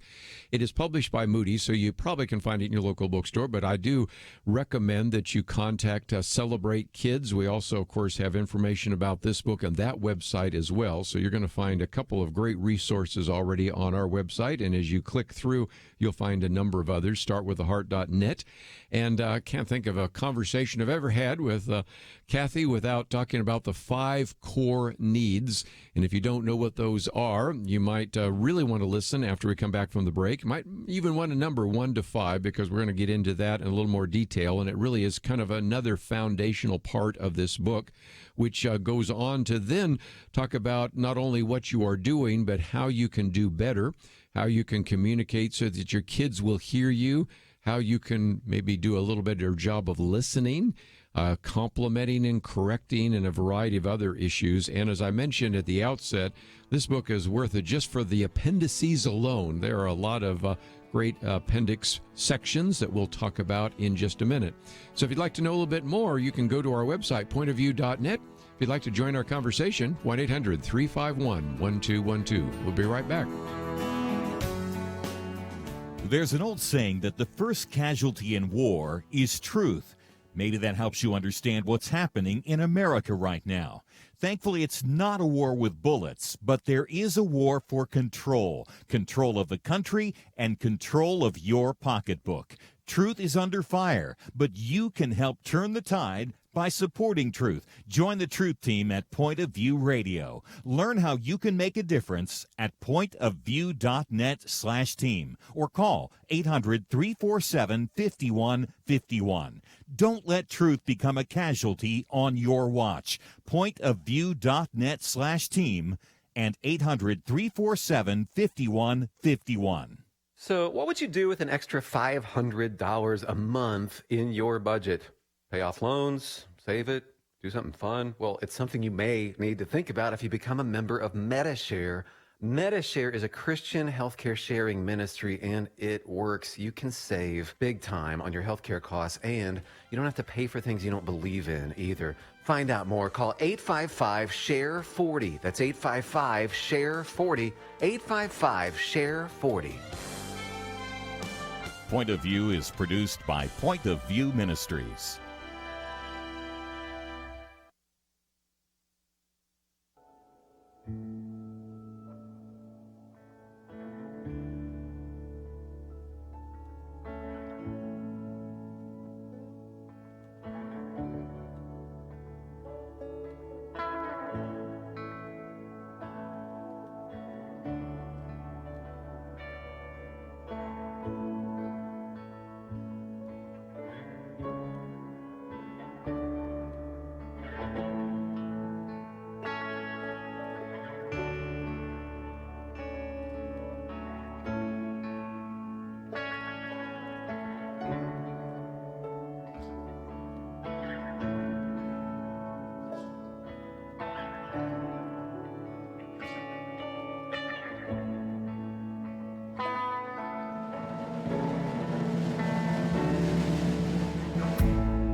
You are listening to Point of View. The opinions expressed on Point of View do not necessarily reflect the views of the management or staff of this station. And now, here again is Kerby Anderson. Back once again, if you would like to join our conversation, 1-800-351-1212. Start with the heart, and again, you can find out information about that on the website. And of course, if you find it in your local bookstore, I would encourage you to buy it there. It is published by our friends at Moody, and just great material. Dr. Kathy Koch, I don't think there's ever been a talk where you and I have had where we don't spend at least a little bit of time talking about the 5 core needs. And you put this in the book again. It is absolutely crucial, I think, that parents and grandparents know what those are. We sort of intuitively know it, but until you kind of make the list of 5 of those and really understand how it's a very important part of developing character and being a good parent, don't you think? I think so. I appreciate your enthusiasm for that. And the first one is security. Who can I trust? Security should be placed in people who are trustworthy, not in things or not in our reputation, not in our ability. If kids have their security in their ability or in being perfect, then they panic whenever they make a mistake. They surely are not going to develop resiliency. Identity is the second one. Identity is who am I? Does anybody know me? Who am I? Am I careful or careless? Am I good or bad? Am I only ADHD? Or am I bright and creative? And identity controls behavior. It's a huge factor of motivation, certainly. Making sense so far? Oh, certainly. And again, I love how you break them down. Who can I trust? Who am I? And then you got a couple more. Right. Belonging is who wants me. Does anybody really care that I'm alive? Who wants me? And am I wanted for what I do well? Or am I only going to hang with other people who are like me, maybe only the, if you will, the ADHD kids who have a party in the corner? So do I know who I am, which will control my relationships? And then purpose, why am I alive? Why did God make me? Am I alive to leave the world a better place, or am I alive to only get into trouble? If all I'm ever told is, you're bad, I'm so sick of your behavior, would you just control your tongue for once? Then that's my identity, that's my belonging, that's my purpose, my security is I'm really bad, and now I have a really hard time changing my behavior because I'm actually getting my needs met in my negative behavior, which is a total problem. And then we get to competence. What do I do well? And that's the last core need. A lot of parents and grandparents are really concerned about, I want my kid to do well. I want my kid to be well. And, of course, we do. That's totally appropriate. But it's the last of the core needs. And if I don't know why I'm alive, I don't need to be good at anything. So that's apathy, and that's carelessness, and that's I'm not going to grow. I'm not going to change. I'm not going to listen to you, Dad. I'm satisfied with who I am. No, you increase competence, character competence, ability competence. You increase that when you give children a reason to live, purpose. Why am I alive? To glorify God, to leave the world a better place. So let's ramp up your character to the glory of God. And again, one of the things I like about this book is not only do you list all 5, but you point out that they interact with each other. Or I love the diagram that you have in the book, and that's another reason why people need to get a copy of the book, because you have security kind of as the foundation, then identity, belonging, purpose, and competence, because security really is the first of those core needs. And if a person's security is rattled, that's going to affect the other aspects of those core needs as well, isn't it? Absolutely, and this is where, let's just be honest, Kerby, this is where Jesus comes in, right? Do I really trust God who made me when he didn't have to, but he wanted to because he had so much love to share? Do I trust Jesus, and do I trust the Holy Spirit in me? If my security is in the triune God, and that he's on my side, and he's sovereign, and he's wise, and he will never leave me or forsake me, if that's my everything, then I don't need safe places at college. Right, the thing that you talked about early on. Yeah, that's just, again, a very important issue. And again, these are things that you sort of have to pay attention to when you're saying whatever you're saying, when you're disciplining and all of the rest, because we oftentimes come to our parenting skills with the sort of the autopilot that came from our previous parenting experiences, which so obviously were always flawed in one way or another. So if you start saying some things that rattle the security of a young child, or if you start questioning their competence in not finding ways to be positive and encouraging, which of course is what you have really devoted a fairly significant amount of your life to doing, you can see that you just perpetuate that same kind of negative parenting scales on not only to your child, but they're going to pass them on to your grandchildren and your great-grandchildren if you don't break the cycle. Right, and the cycle can be broken. That's why we write books and we have radio shows, right, is to give people hope, absolutely, that they can change. A very simple practical idea here is instead of saying, you are careless, you say you are being careless. You don't say you are impatient. That sounds like an identity that's rock solid and a permanent part of me. You are impatient. No, you are being impatient. Better yet, you chose to be impatient. Just the language we use matters greatly. Oh, so good. I want to keep it moving because there's so many good chapters. One of them, Believe It and Thrive. But you also talk about this idea of really just trying to figure out things that they would want to do, the Find Five. Can you explain that? Because I thought that was something, again, that was very unique and would really be a great challenge for our children and grandchildren. Oh, thanks. Yeah, one of the things, of course, for motivation is, is this goal appropriate? Does my kid want to achieve this? What does my kid want to do after high school? And what does my kid want to do, over Christmas break or in the summer? So in your lifetime, what are 5 things you want to be, 5 things you want to do, 5 things you want to have, and 5 causes that you want to help? You can just take a piece of paper, divide it into 4 boxes, and in each of the boxes put the word be, do, have, and help. Now, for little kids, I wouldn't do in your lifetime. I might even do over Christmas break. What are 5 things you want to be, 5 things you want to do, 5 things you want to have, 5 things you want to help, or 5 causes you want to influence? And this is a way for a family to discover family values. If a mom and a dad agree, great. If a mom and a dad don't agree on what they want to have and help, that might be a conversation to have. And then if you feel like you've communicated your values well to your children, but none of your kids indicate that they want to help the same causes or have the same types of things, then that might mean that you haven't been as clear as you could be. It's a fascinating way to look for the materialistic, entitled kids, where have is all the stuff versus things like I want to have a healthy marriage one day, or I want to be content versus I want to be rich. And so, again, those are really focusing their time and attention on some more important values. So I just think it's just very good. One more I wanted to pick up just before we take a break is the idea, I love it, you, a coach. First of all, if you're a parent or grandparent, you have all sorts of roles, taxi driver, hairstylist, errand runner. Of course, I feel like I'm a walking ATM machine and all the rest of those that come along with that, bodyguard, counselor, all the rest. But one of those is the idea of a coach or a referee. Talk about that, if you might. I would love to. I think all of us need to be teachers where we communicate truth. We don't yell and tell. We teach, we explain, we demonstrate.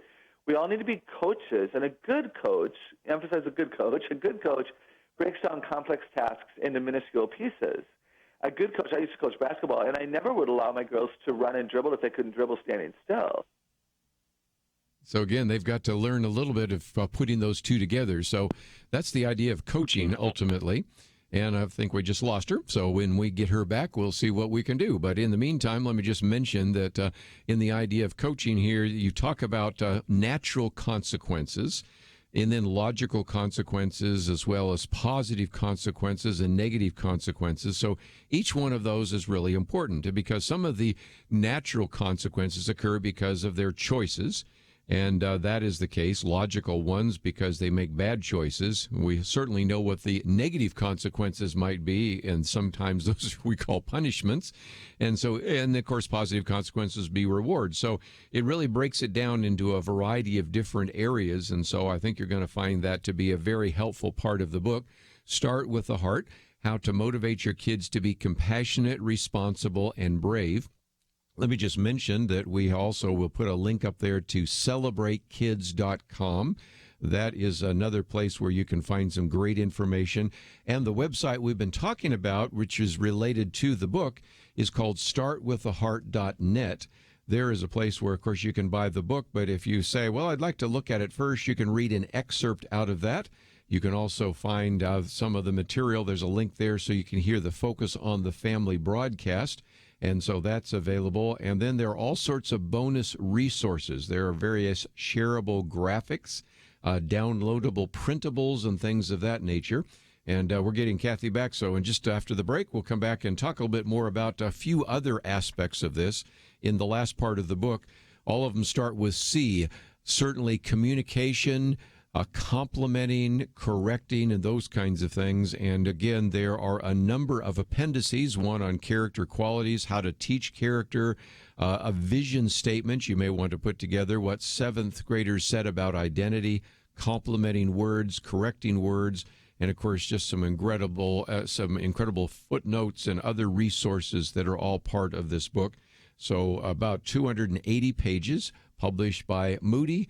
And if you are looking for example, scripture to teach your kids character, well, that's available on the website. Various printable materials and graphics and all sorts of other things, all available at Start With the Heart. Of course, you can also go to celebratekids.com, and all of it is available and linked to on our website, pointofview.net.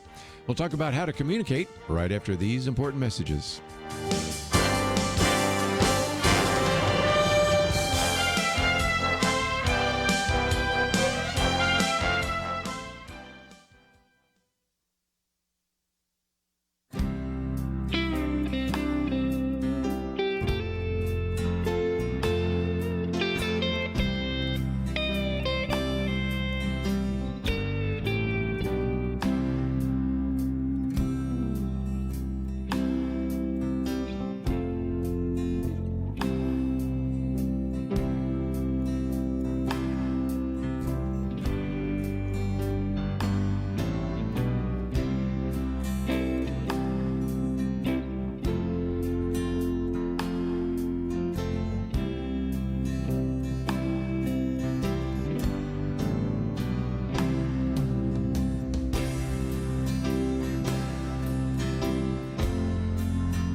Now, back to Point of View, your listener-supported source for truth. We have a few more minutes as we talk with Kathy about her book, Start With the Heart, and I thought we'd at least focus on this idea of communication, so important, how to communicate so your children will hear you.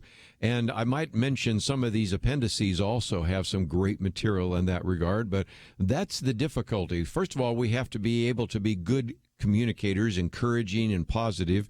We also have to be good listeners. So communication is a two-way street, and we need to take up both ends of that, don't we? We do. And let me first say I apologize for the phone issues today. Oh, my goodness. But thanks for putting up with me. Well, I know you're out of town, and we'll get you in studio one of these times here, and we'll tape one that we can play more than once. So that'll be great. I would love that, yeah.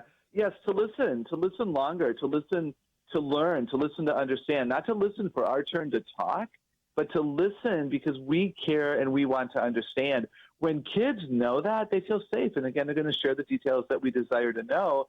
And they're going to then listen to us because we honored them and listen to them first.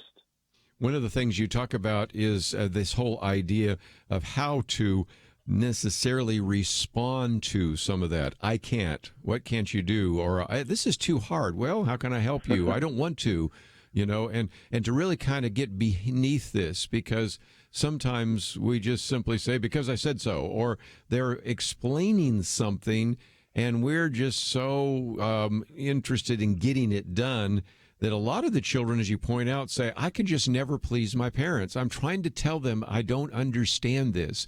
We live in a world that is much more complex than it was, say, in the 18th century. And it has been said that they have to learn all sorts of technical devices, and they have to learn about how to drive and how to dress and what manners are and everything.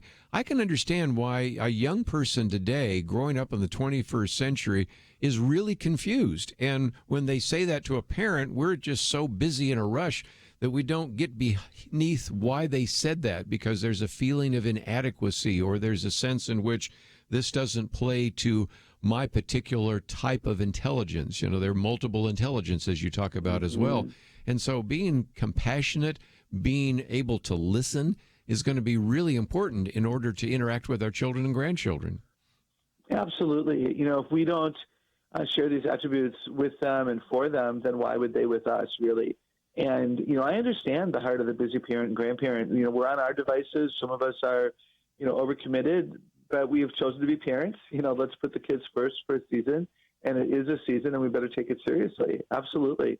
Kids know whether or not we matter. Kids tell me all the time, Kerby, that if a parent has a phone in his hand or her hand, they'll say, I'm not going to start a hard conversation with my mom if she's got her phone nearby. Because as soon as it pings or dings, I'm going to be, I'm going to be unimportant, and she's going to pay attention to her phone, and I'm not going to start a hard conversation a second time.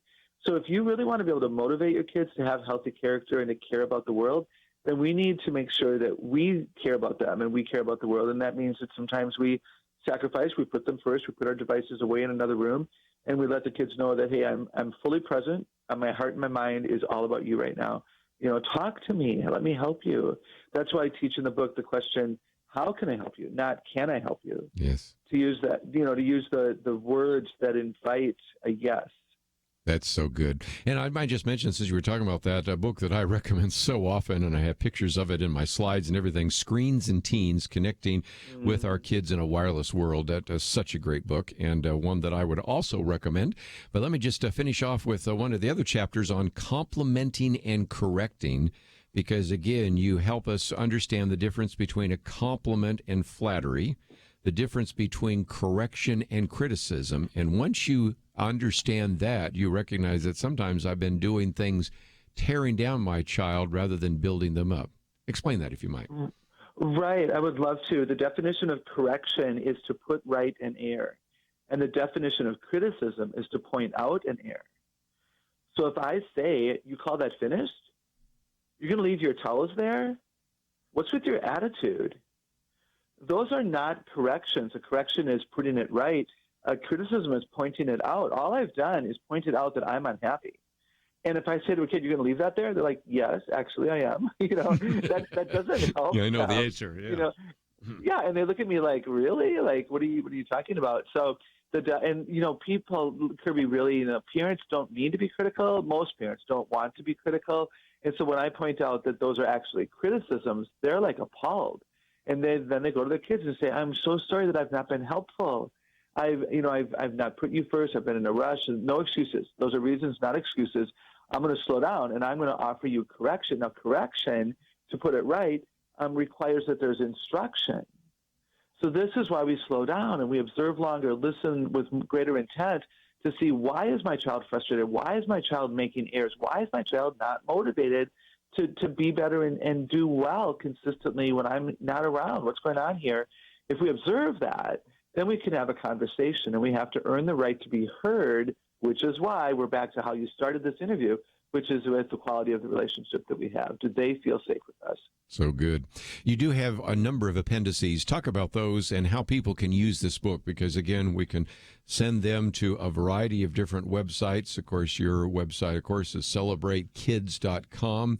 We also have some of the links to some of the other websites. Matter of fact, I just mentioned that they can go to startwiththeheart.net, even get an excerpt and order the book there. But how can they use some of the other material in the book, plus all the additional resources you have? Because there are quite a number.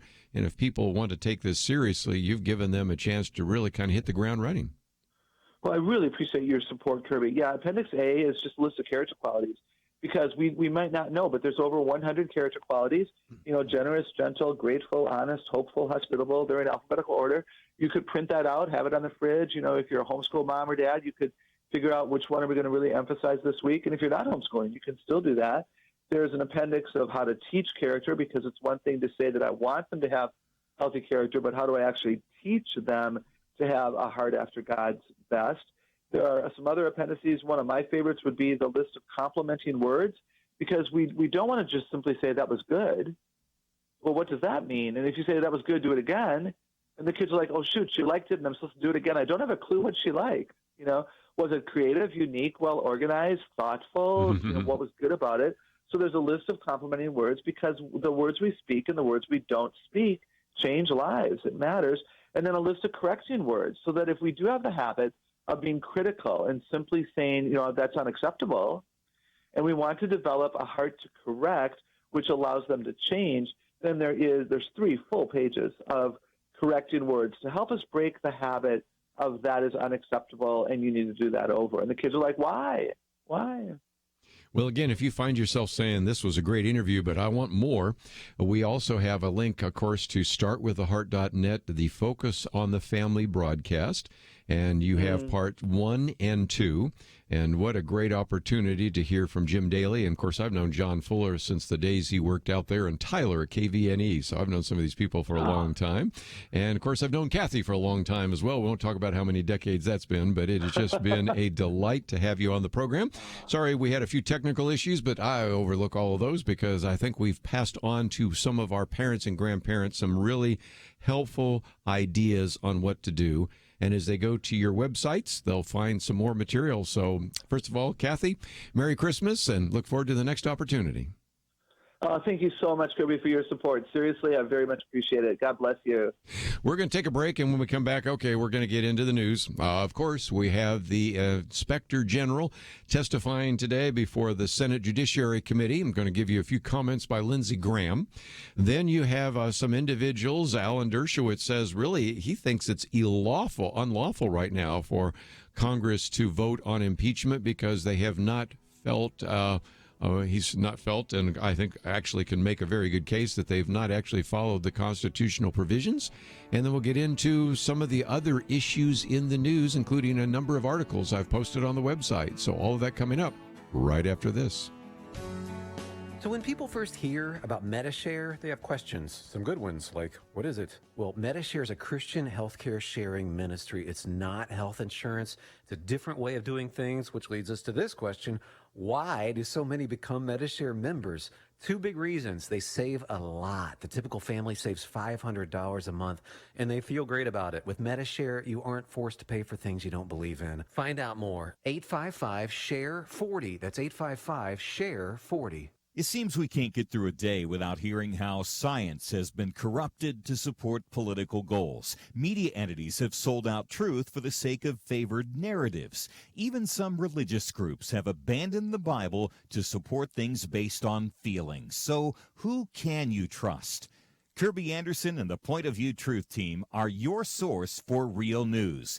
Learn how you can make a difference by joining the team at pointofview.net/team or call 800-347-5151. In a world of unending fog, Point of View is a shining light. Do your part at pointofview.net/team or 800-347-5151. Point of View will continue after this.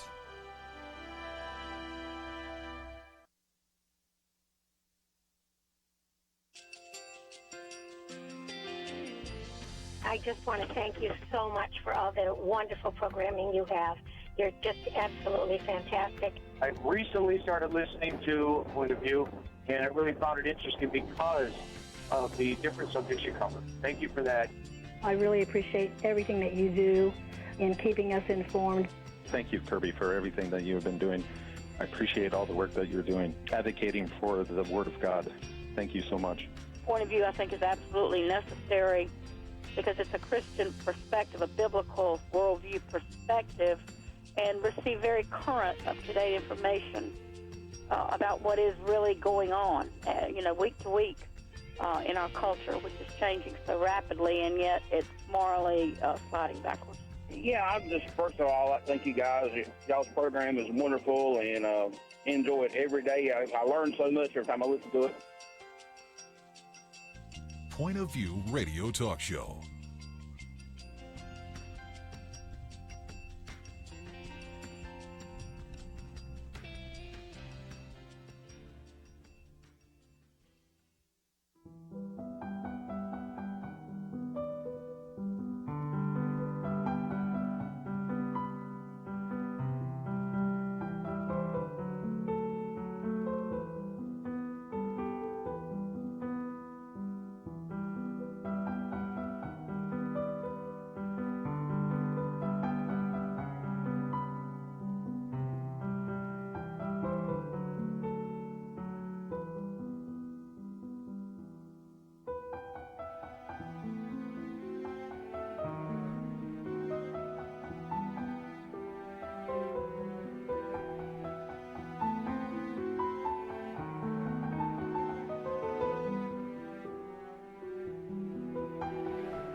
Hi, this is Kerby Anderson. You know, each day we take on the tough issues and provide a biblical perspective to them. The topics we cover are wide-ranging: apologetics, theology, prophecy, creation and evolution, intelligent design, marriage, family, child-rearing, the millennial generation, trends in society, politics, economics, business, religious liberty, the Constitution, public policy, foreign policy, military policy, tensions in the Middle East, abortion, homosexuality, pornography, sexual ethics, media, technology, history, and America's godly heritage.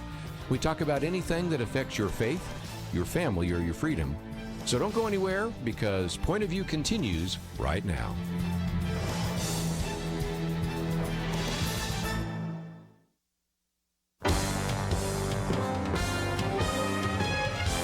Across America, live. This is Point of View.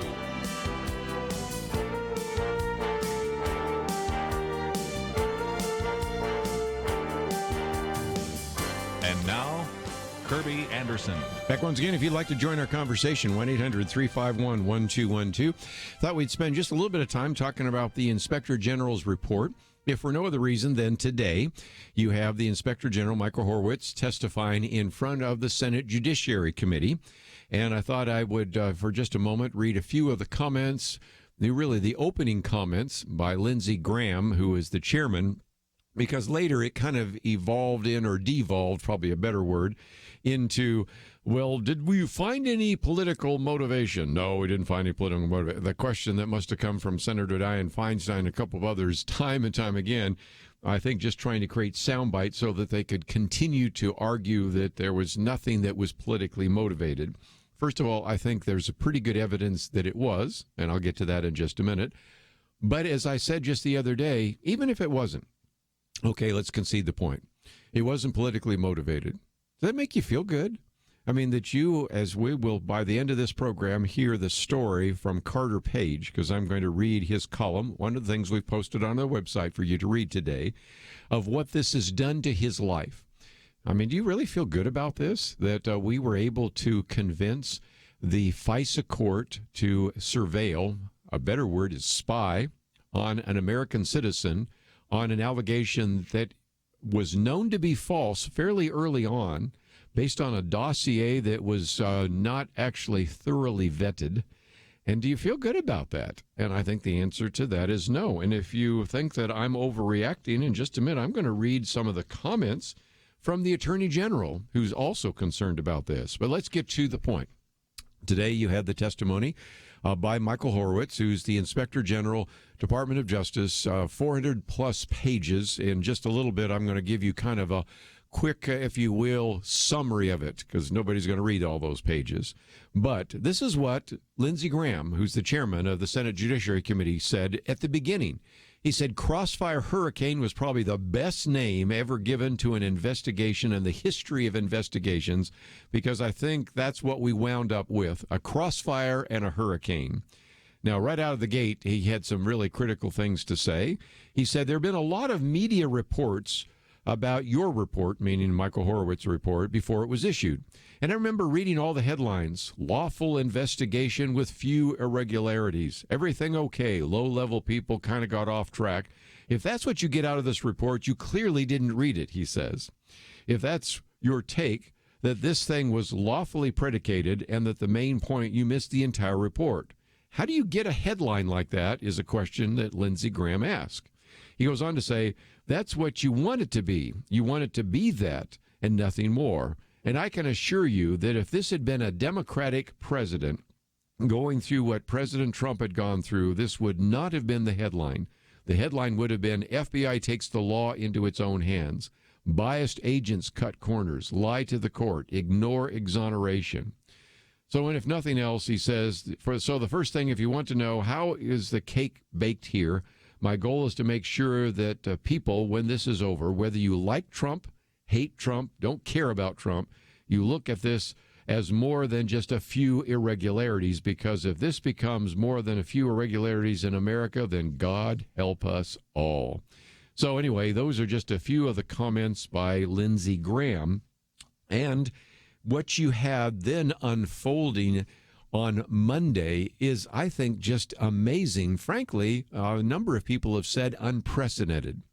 Because, first of all, you had the report coming out from the Inspector General, Michael Horowitz. Then, within hours, you had his boss, basically, the Attorney General, William Barr, saying, we disagree with what was said. And I'm going to give you some comments he made now on NBC in just a minute. But then you also had the statements from John Durham. Now, if you don't know John Durham, I've been sort of reading about him because I know that he, as a U.S. attorney, is going to become more important. As a matter of fact, one of the articles I've posted, it's the second article, points out when his investigation will come out next year. I thought it'd come out this year, but it's they're still working at it. But this is a man that a lot of people describe as sort of tight-lipped, close to the vest.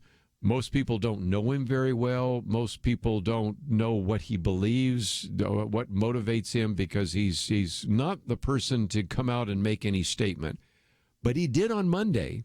And here's the statement. It starts out with respect, but at the end, it's very obvious he disagrees with what was in the report by the IG.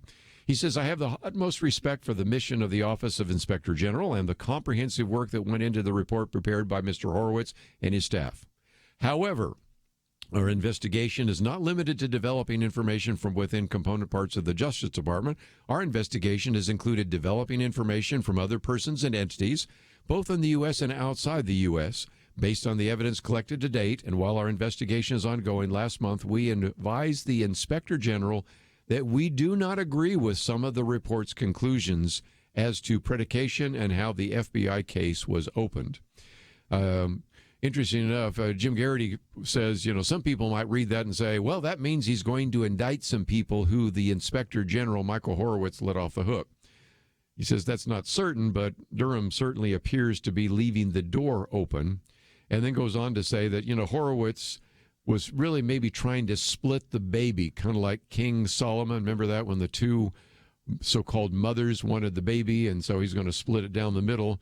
Because on one hand, Horowitz declares that the Federal Bureau of Investigation, the FBI, had an authorized purpose for launching the investigation, but then goes on to acknowledge that maybe some of this was done and maybe even devolved into what at least Donald Trump calls a witch hunt, which might be a little bit of an exaggeration, but it illustrates the real concern about this report. And so before we take a break, let me just mention that the Attorney General not only on Monday expressed his concern, but then he was on NBC News the other day, and here's just what the Attorney General said. I think from a civil liberties standpoint, the greatest danger to our free system is that the incumbent government use the apparatus of state both to spy on political opponents, but also to use them in a way that could affect the outcome of an election. As far as I'm aware, this is the first time in history this has been done, and I felt this was very flimsy. He goes on to say, I think our nation was turned on its head for 3 years based upon a completely bogus narrative that was largely fanned and hyped by a completely irresponsible press. I think there are gross abuses and inexplicable behavior that is intolerable in the FBI. I think this leaves open the possibility that there was bad faith. Those pretty strong words from the head of the Justice Department, the Attorney General. And I think it just illustrates again that there are going to be other kinds of investigations, one that's taking place right now, which is not limited to talking to the people in the Justice Department, asking them if they told the truth, and they go, no. Asking them if they had any bias. Oh, I have no political bias whatsoever. And, of course, if you believe that, then you're pretty naive. But nevertheless, even if there isn't bias, does that make you feel better? That you could, on the flimsiest of evidence, begin to surveil, as we'll find out in just a minute, not just Carter Page, who we'll be talking about a little bit later this hour, but a variety of other individuals, and that this was done using apparatus that's supposed to be used to track down terrorists, not American citizens supporting their government. We'll take a break, come back with more right after this.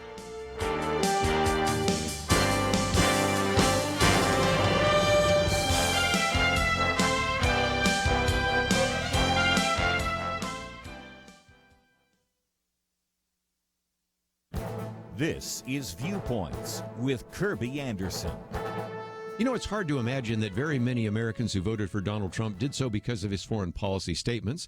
He has received lots of criticism for his mercurial foreign policy proposals, but he has brought economic and diplomatic pressure on three of America's adversaries. In a recent column, Victor Davis Hanson sums up our current standoff with China, Iran, and North Korea. Trump's critics described him as a Don Quixote tilting at Chinese windmills because of his focus on tariffs and a trade war. Yet the U.S. economy is still humming. The stock market is at record highs. Meanwhile, the Chinese economy is slowing down. Human rights activists are condemning China, and riots continue in Hong Kong. Beijing seems to be hoping that Trump will not be reelected so they can force a Democratic administration to return to the status quo. The Iran deal in 2015 was all that Iran could hope for. But Donald Trump ended the treaty, but also ramped up sanctions on Iran, but even pressured our allies to join him as well. Victor Davis Hanson reminds us that Iran was once an oil-exporting country. Today it has riots over gasoline prices. North Korea is relatively quiet at the moment, but the leaders there must make a crucial decision soon. Its impoverished population is reduced to a pre-civilization existence due to the sanctions Trump brought not only on North Korea, but also on China. With these limited successes comes greater danger. China may try to wait out their situation, hoping for a change of the administration next year. North Korea can't wait. It will probably launch a missile or do something provocative in order to force Trump to negotiate away sanctions. I expect one or more of these countries to attempt to change the situation that the Trump foreign policy put them in. I'm Kerby Anderson, and that's my point of view. For a free copy of Kerby's booklet, A Biblical View on Anti-Semitism, go to viewpoints.info/antisemitism. Viewpoints.info/antisemitism.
You're listening to Point of View, your listener-supported source for truth. Back once again, if you'd like to join our conversation, that number is 1-800-351-1212. We'd love to hear from you. Perhaps you have some comments about the Inspector General report, or we're going to get back into the issue of impeachment.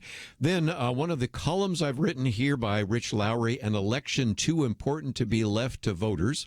Of course, I've posted one about the John Durham investigation, which I think is something that a lot of people are very concerned about because he could also bring indictments. I think he will, by the way, and a variety of other issues. And then I also have a piece that Carter Page himself wrote that I think will help you understand how these kinds of actions just devastate a person's life and have ruined them in ways that are just unconscionable.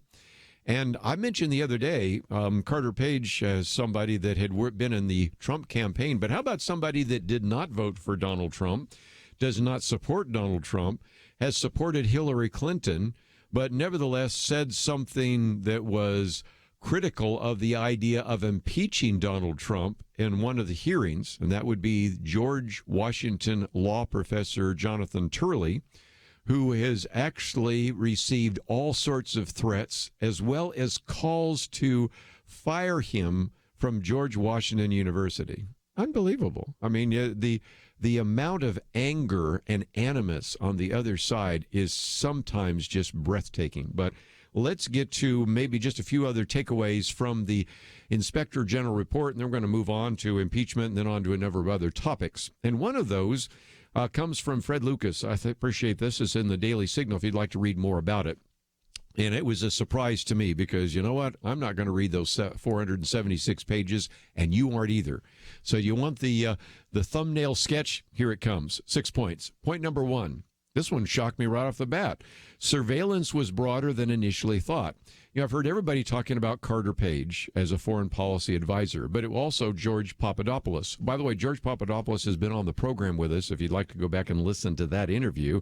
Neither of these people were that prominent, but both of them were surveilled, but they weren't the only ones. The IG report states that there were 2 others that were surveilled, and surveillance is a nice word for spied on, okay? This would be the Lieutenant General Michael Flynn, who's been on the program with us. Matter of fact, he was supposed to be on with us again, and then he was accepted to the the Trump campaign, not the Clinton campaign, to the Trump campaign, and of course, we've never had a chance to interview him again, and his life was totally devastated. Eventually even claimed and actually pled guilty to something I'm not sure he was guilty of, but he just wanted to end it so that they wouldn't go after his family. He was losing his home, all sorts of things, and Paul Manafort. So we're talking about now investigations that were done of Carter Page, George Papadopoulos, Michael Flynn, Paul Manafort, and that's just in the report that's out. We may learn some more with John Dunham's report, but that's the first thing. So the surveillance was much broader than originally thought. Number 2, and this is a nice way of saying it, the FBI was far short on facts in applying for the warrant. Oh, yes, I think you've already heard that. On the probably the flimsiest of information which, by the way, was later contradicted. But that so-called exculpatory, and again, that's a big legal word for words that are information that would have prevented a further investigation. When you have exculpatory material in a court, if you ever remove that or don't make that available, that's the way in which somebody who's accused of something can be able to go free, and that was oftentimes left out. Number 3, the report says there was no documentary or testimonial evidence of political bias. I think there is, and you can see that by looking at some of the various text messages between some of those individuals that were hoping for the end of the Trump campaign or the end of the Trump presidency. Number 4, why the FBI didn't notify Trump. This has to do with the fact that they assumed that we're trying to develop some kind of briefings for the campaign, but ultimately decided those briefings created a risk that if someone on the campaign was engaged with the Russians, they would know their tactics. So that's why they never told people in the campaign, including President Trump, what was going on. Number 5, Comey, McCabe, and the Steele dossier. Well, that gets us into, of course, all those individuals. James Comey, who then was the FBI director, and Andrew McCabe, who was then the deputy director, and the Steele dossier. In just a few minutes, you're going to find out that Andrew McCabe, because he was interviewed, actually was able to see the Inspector General report before it came out, but Carter Page, whose life has been kind of ruined, was not allowed to see it. And then number 6, the next step in John Durham's criminal probe. We've already been talking about that as well, because he says our investigation includes a lot of other information from other people and other countries. Think Ukraine, Russia, Germany, France, just a couple that come to mind right off the top of my head. And so you have a kind of a quick summary of the Inspector General report. 476 pages. If you want to read it, you're a better person than I am. Let's get to this issue of impeachment. And that is something that is very striking because Alan Dershowitz has made some really strong statements. Now, you, again, have to remember who he is. He has served for so many years as a law professor at Harvard Law School, an eminent professor at that, an individual who primarily identifies himself as a liberal, individual that actually said he supported Hillary Clinton, an individual that actually was writing a book about 4 years ago because he had heard Republicans say that if Hillary Clinton is elected, we would call for an impeachment. So he was writing a book on how impeachment should not be politicized. Well, to his surprise and the surprise of a lot of people, Donald Trump was elected, and immediately then Democrats said, well, we're going to try to impeach him. So he merely took his book that he was writing to sort of answer the Republicans saying they were going to impeach Hillary Clinton. Whether they would or not, I have my doubts. But nevertheless, let's see where that would go. And now just switched it and said, well, now I need to explain to the Democrats why you shouldn't use impeachment in a political way. And, of course, published the book. But and, of course, he's been persona non grata with a lot of his liberal friends. But nevertheless, here is an individual who, in an interview the other day, said Congress is actually breaking the law. They are violating the Constitution if they vote to impeach Donald Trump without finding one of the 4 elements that the Constitution requires. You might say, well, what are those 4 elements? I would suggest you get a copy of the Constitution. By the way, if you don't have one, we always make it available here at Point of View. Just call for one and we'll send you one, because we've had some that we can put in the mail to you, and I've got copies on my desk. So if they run out here, you can have one of mine, because I collect them all the time because we get them from various organizations. But you can also go online, and you will find out very quickly that the 2 articles of impeachment, what are those articles again? Abuse of power and obstruction of justice, and obstruction really of Congress, I should say, are not in the Constitution. There are 4 words, or 4 categories that are 4 elements, because one of them is a longer word. Treason is one. Bribery is one, and then misdemeanors is one, and then high crimes. So high crimes and misdemeanors. So treason, bribery, other high crimes and misdemeanors. None of those 4 categories are in the articles of impeachment. And think about this, because the abuse is supposedly due to a conversation that this president had with the president of Ukraine on July 25th. Even if you accept the faulty premise, and I think it is faulty, that he was using a quid pro quo. He was saying, look, I will provide these funds if you do the investigation. First of all, I don't see that in the transcript. Second of all, there was no holdup in the amount of money provided, and there was no investigation that was done. So that doesn't fit. And the other one is even more troubling, I think, for any person that holds to the Constitution, because it's called obstruction of Congress, when all that is that the president has actually asserted what's called executive privilege. And whenever we've had that kind of question that's on the table, we try to adjudicate that in a court. And so there is all sorts of possible remedy there. And so that one, again, just is, I think, hard to take really seriously. But nevertheless, Alan Dershowitz goes on to say that these 2 articles of impeachment don't qualify under the words of the Constitution. And he says this is actually the nightmare that Alexander Hamilton and James Madison wrote about in the first place, that there would be an attempt to use impeachment as a political weapon. So we come back from the break. I want to maybe talk about some of the things that Congress should be doing. Matt Gaetz, who is a representative from Florida, went through a long exchange of what should be some of the urgent elements in the Constitution. And there's some people that say not only could the president be impeached, but he could be removed from office if some Republicans don't show up. We'll be right back.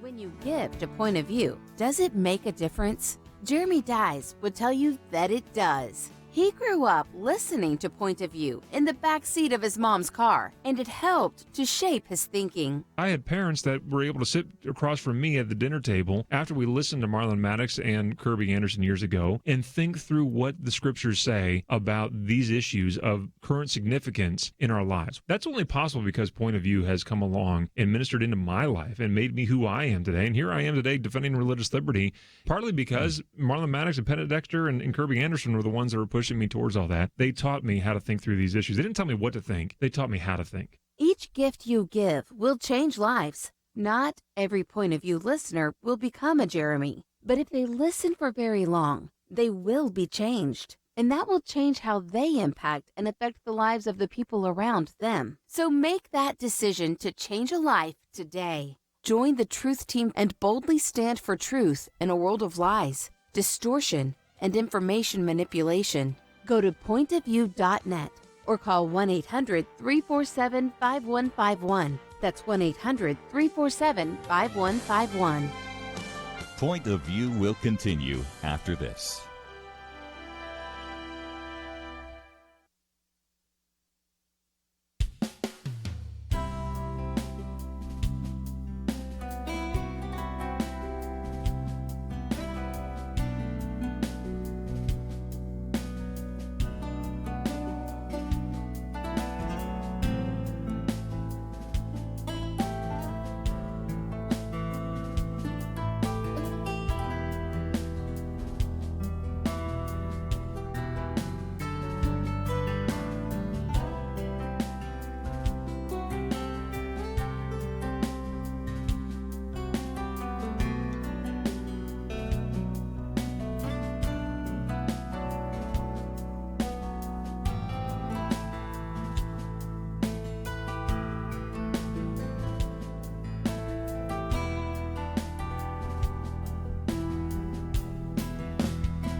You are listening to Point of View. The opinions expressed on Point of View do not necessarily reflect the views of the management or staff of this station. And now, here again is Kerby Anderson. Final half hour, if you'd like to join our conversation, 1-800-351-1212. If you'd like to weigh in with some of the comments. We've talked about the Inspector General report and the issue of impeachment, 1-800-351-1212. As a program note, tomorrow we'll spend a little bit of time talking with John Smirek about these pro-life laws that have taken place around the country. He was on with Eric Metaxas recently, and I watched part of that interview online and said, we need to get him on. John Smirek, of course, has been with us many times, both in studio and by phone. He'll be by phone tomorrow. And because he is really concerned that some people think that we've had some really good pro-life laws. He's not against them. He just simply says there are too many loopholes. And if we really are serious about in the future getting to a point where abortion is no longer legal in America, we need to craft the legislation effectively. So we're going to spend a little bit of time with him. We'll get back to some of these other issues in the news. And then in the next hour, we will spend just a little bit of time as well talking with Keisha Russell. There is a particular school that has denied a young girl the opportunity to start a Christian club.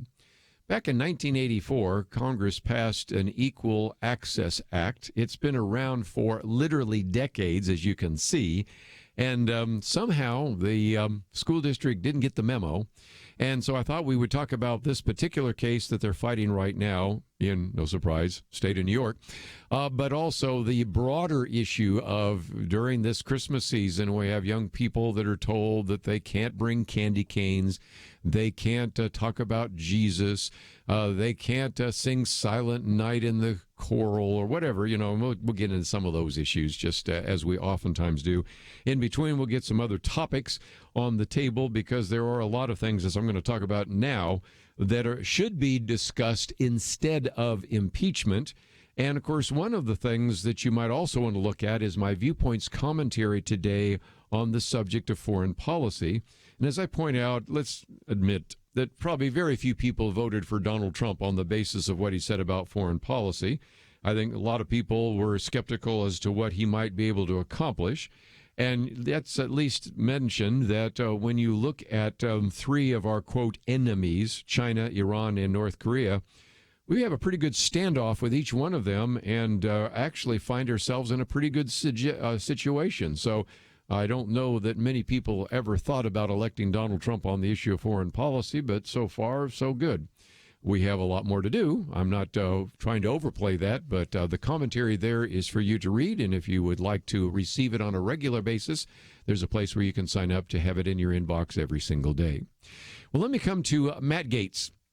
He's kind of becoming a national figure. It's amazing how some of these opportunities kind of give you a national platform. He's a representative from the state of Florida. And he was talking to the chairman at one point. He said, Mr. Chairman, earlier this hearing, you said in your opening statement, there's nothing more urgent than impeachment right now. He says, this is the most urgent thing we can possibly do. Well, Matt Gaetz says, you know what? If you're a senior right now and you can't afford your prescription drugs, that's more urgent than this. If you're a manufacturer wanting to dominate the Western Hemisphere with the passage of USMCA, which of course is the new trade policy for Canada, Mexico, and the United States, that's more urgent. If your farmer wants to open markets so that your family can survive and thrive, that's more urgent than your partisan process. He said if you're a desperate family member watching someone succumb to addiction, solving the opioid problem, probably more urgent than this partisan impeachment. If you're a member of the next generation dealing with the challenges of extinction and climate change, a budget that's out of control, driving up the credit card of young people in this country and what they'll have to pay back as a consequence of our poor decisions, likely that's more urgent as well. But, he says, House Democrats have failed at all of these things. Matter of fact, I'd like to say the only thing under the Christmas tree for most Americans would be a lump of coal, but I think they're against coal, too. The only thing under the Christmas tree for Americans would be impeachment and investigations. Matt Gaetz goes on to say, I've heard over and over Democrats say this is about the president's personal interest and that he abandoned the national interest. And he says, and that begs an analysis of how the nation is doing. In November, 266,000 jobs were created, 80,000 over the average, 500,000 more manufacturing jobs in the Trump presidency, 700,000 construction jobs. We are doing better than ever before. The American people are thriving. Why won't you help us move along the critical issues that are far more important than your partisan impeachment? And wherever you stand on this issue of impeachment, I imagine most of you think it's not a good idea. It's taken Congress away from really important functions. Now, if the articles of impeachment are approved in the Judiciary Committee on Friday, or probably tomorrow, but mostly Friday, is probably when the vote will take place. And then articles of impeachment are voted on next week. It goes to the Senate. Now, everybody has said that's the end of it because it will go to the Senate, and there aren't 2/3 votes or 67 votes necessary to impeach the president. End of discussion, right? Well, not for everybody. This article by Benjamin Wolford, The Impeachment Loophole No One's Talking About. Well, actually, quite a few people are, because this whole idea has sometimes been popularized by a number of individuals. And so you have to say maybe there is a possibility that some people think exists out there for there actually to be a possibility of removing the president from office. How so? Well, it isn't that you need 67 votes. It is that if you go back and look at your Constitution, the Constitution contains quorum requirements and clearly distinguishes between percentages of a particular chamber and percentages of members present. So all it, in a sense, is saying is that it requires 2/3 of senators who are present for the proceedings. So the argument could be made that some of the Republicans, if they didn't show up for the impeachment trial, then could thus skewer it in such a way that you would then have 2/3 of those who are present. You assume most, but not all, of the Democrats in the Senate might vote for impeachment, that you actually could get him removed from office. I'm not going to say another word about it other than if you hear somebody talking about that, that's what they're talking about. I think you talk about, use the old phrase, grasping at straws. I don't think there's a chance that this is going to happen. But nevertheless, I wanted you to see, those of you watching online can see there's actually an article here, The Impeachment Loophole No One's Talking About, and you'll hear some people mentioning this as the way in which perhaps the president could be removed from office by 2/3 of those present actually voting to remove him from office. Don't see it happening, but nevertheless, thought I'd put it on the table for you to consider. My first article is by Rich Lowry, An Election Too Important to Be Left to Voters. And the point that he is making here is that there was an attempt by the Democrats to first say that it was quid pro quo, and then they said it was bribery. Now it said he was meddling in the elections. But there is a very important paragraph in this that you need to think about. And that is the House Judiciary Committee Chairman, Gerald Nadler, was on Meet the Press. And he said that we need to impeach the president not only for posing the considerable risk in the past, but for the risk for the next election. So he's saying it's not just what happened in 2016. If we allow this president to continue, he will maybe actually affect the 2020 election. And so they even asked, but then do you really believe that the 2020 election will be fair and honest? And he says, I don't know. The president, based on his past performance, will do everything he can to make it not a fair election. Now, the argument that is being made right now, and it's a little bit later in the column, is that it used to be that the Democrats and all the pundits and talking heads were critical of Donald Trump when he was asked back in 2016, would he accept the results of the election? And, of course, he didn't give a real great answer.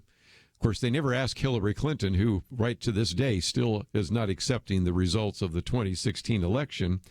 And interestingly enough, what you have is sort of the reverse. It's almost like Democrats are now signaling that they won't accept the next election unless they win.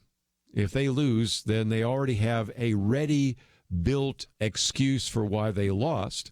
But here's the issue I want to put on the table.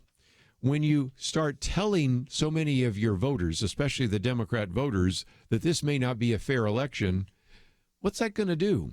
I think a lot of them are going to say, well, why bother to vote? If it's not a fair election, I won't vote. And so I think right now this strategy by the Democrats could actually unintentionally reduce the Democratic turnout in the next presidential election. It's my theory. I thought I'd put it on the table, and we'll come back with more right after this.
Now, back to Point of View, your listener-supported source for truth. Back for a few more minutes, and one of the articles I've posted here is actually an editorial by Carter Page. We've been talking about him, and I wanted you to just hear from him what he has been dealing with. He said, "My name is Carter Page, and I wish you were hearing it for the first time. If you were, I could introduce myself as a former naval officer who has worked for political figures from both parties. But my identity has been reduced to a series of false accusations. If something isn't done to prevent future abuses of power by intelligence agencies, I won't be the last to lose his good name this way. The government I once served investigated me on suspicion of being an intermediary between the Trump campaign and the Russian government. This week, Inspector General Michael Horowitz detailed how officials committed troubling errors over the course of the probe. From the day the news of the investigation broke, I have faced threats to my life and have been forced to live like a fugitive.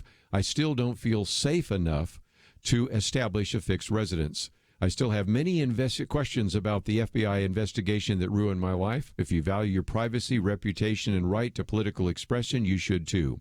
I'm by no means the first person to raise these concerns. In the 1970s, the Church Committee uncovered troubling abuses. In response, Congress passed the Foreign Intelligence Surveillance Act of 1978. FISA was supposed to protect U.S. citizens from the formidable investigatory powers the government can turn on foreign agents and terrorists, but it didn't protect me, and those surveillance powers have grown exponentially since the 1970s. He goes on to say the report identified at least 17 significant errors or omissions, among them the FBI altering a document to secure my FISA warrants renewal, as well as its repeated reliance on uncorroborated information in the Steele dossier to justify intrusive surveillance.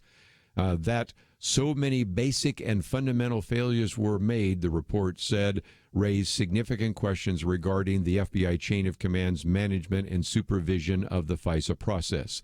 He says the irregularities continued after the investigation ended. In 2018, the FBI made a FISA warrant application public in response to a Freedom of Information Act lawsuit, something it hasn't done with any application in FISA's 40-year history. The Intelligence Committee also stonewalled me. After the Inspector General drafted his report, the Justice Department wouldn't let me review it before its release. The department only lets those interviewed for a report review its draft, in this case including former FBI Deputy Director Andrew McCabe, who Mr. Horowitz early referred to for criminal investigation for lying to investigators.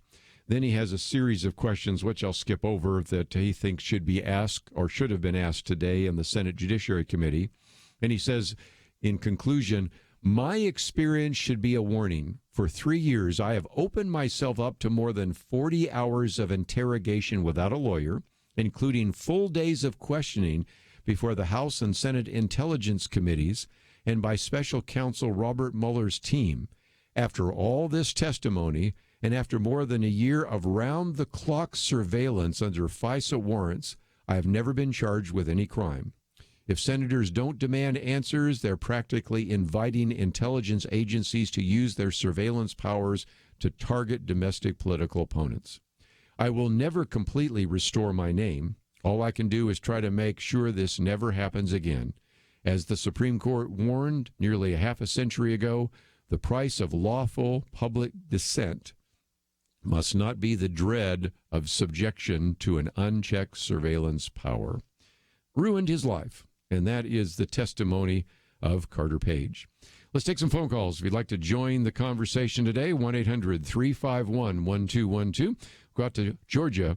And Scott, what would you like to add to our conversation today?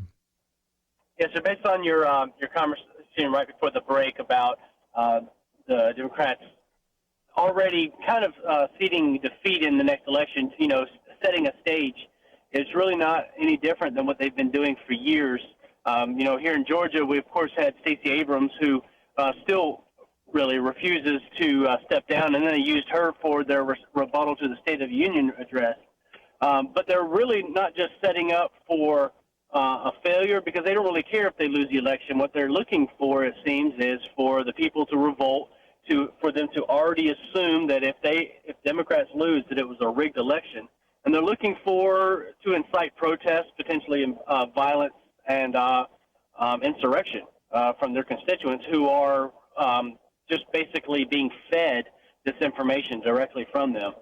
Well, and if you want to see some riots and some unbelievable reaction, just wait till the next opportunity this president might have to appoint someone else to the Supreme Court. And it would make the last one even look worse. Yep, I agree. Yep. Well, thank you for calling. And again, if you would like to join the conversation, might not be able to get to it today, but I did think it would be worth having you at the very end hearing a little bit from Carter Page, and of course, just understanding a little bit more about some of the ways in which we are looking at this whole issue of the election. And by the way, I'm going to come back to that issue as well, whether it's Stacey Abrams or a number of others. If Democrats win, as they did with vote harvesting, I think, in Orange County in California, well, that's just exactly the will of the people. But if vote harvesting takes place in North Carolina, which, of course, by the way, was illegal, then we have to have another election. And if indeed a Democrat loses in Florida or Georgia, well, then obviously some kind of voter irregularities have been taking place. But if Democrat wins, there are no voter irregularities and no kind of voter fraud. So a way to see how the game gets played, and you can pay attention to the way in which some of the comments are made in each particular case. Just before we're out of time, though, I wanted to mention that my commentary today, as I mentioned before, is on foreign policy.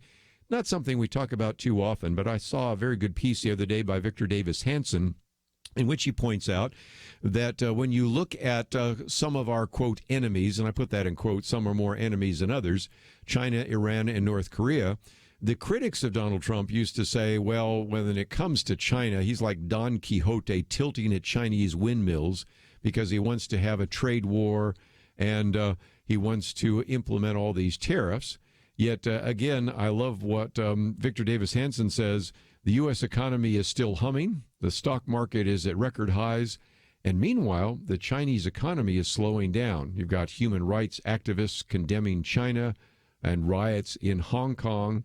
And so really the only hope that Beijing and China has right now is hoping that Donald Trump will not be reelected, so maybe they can force an incoming Democratic administration to return to the status quo. What about Iran? Well, again, he points out that the Iran deal in 2015 was all that Iran could hope for, but Donald Trump ended that treaty, ramped up sanctions against Iran, and even pressured our allies to join him.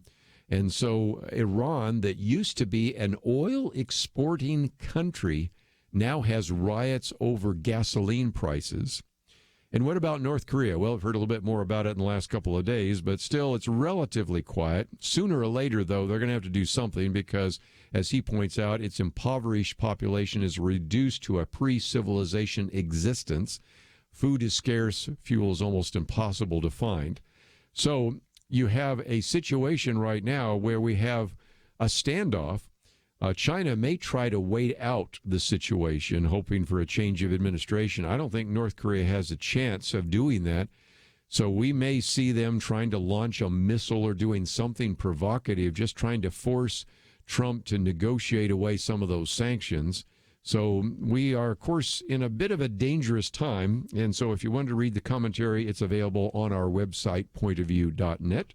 And again, if you want to find out more about Kathy Koch and her book, that's on the website. If you want to see some of the articles we've posted here today that relate to the election, relate to the investigation by John Durham, and even the story and column by Carter Page, it's all available at our website, pointofview.net.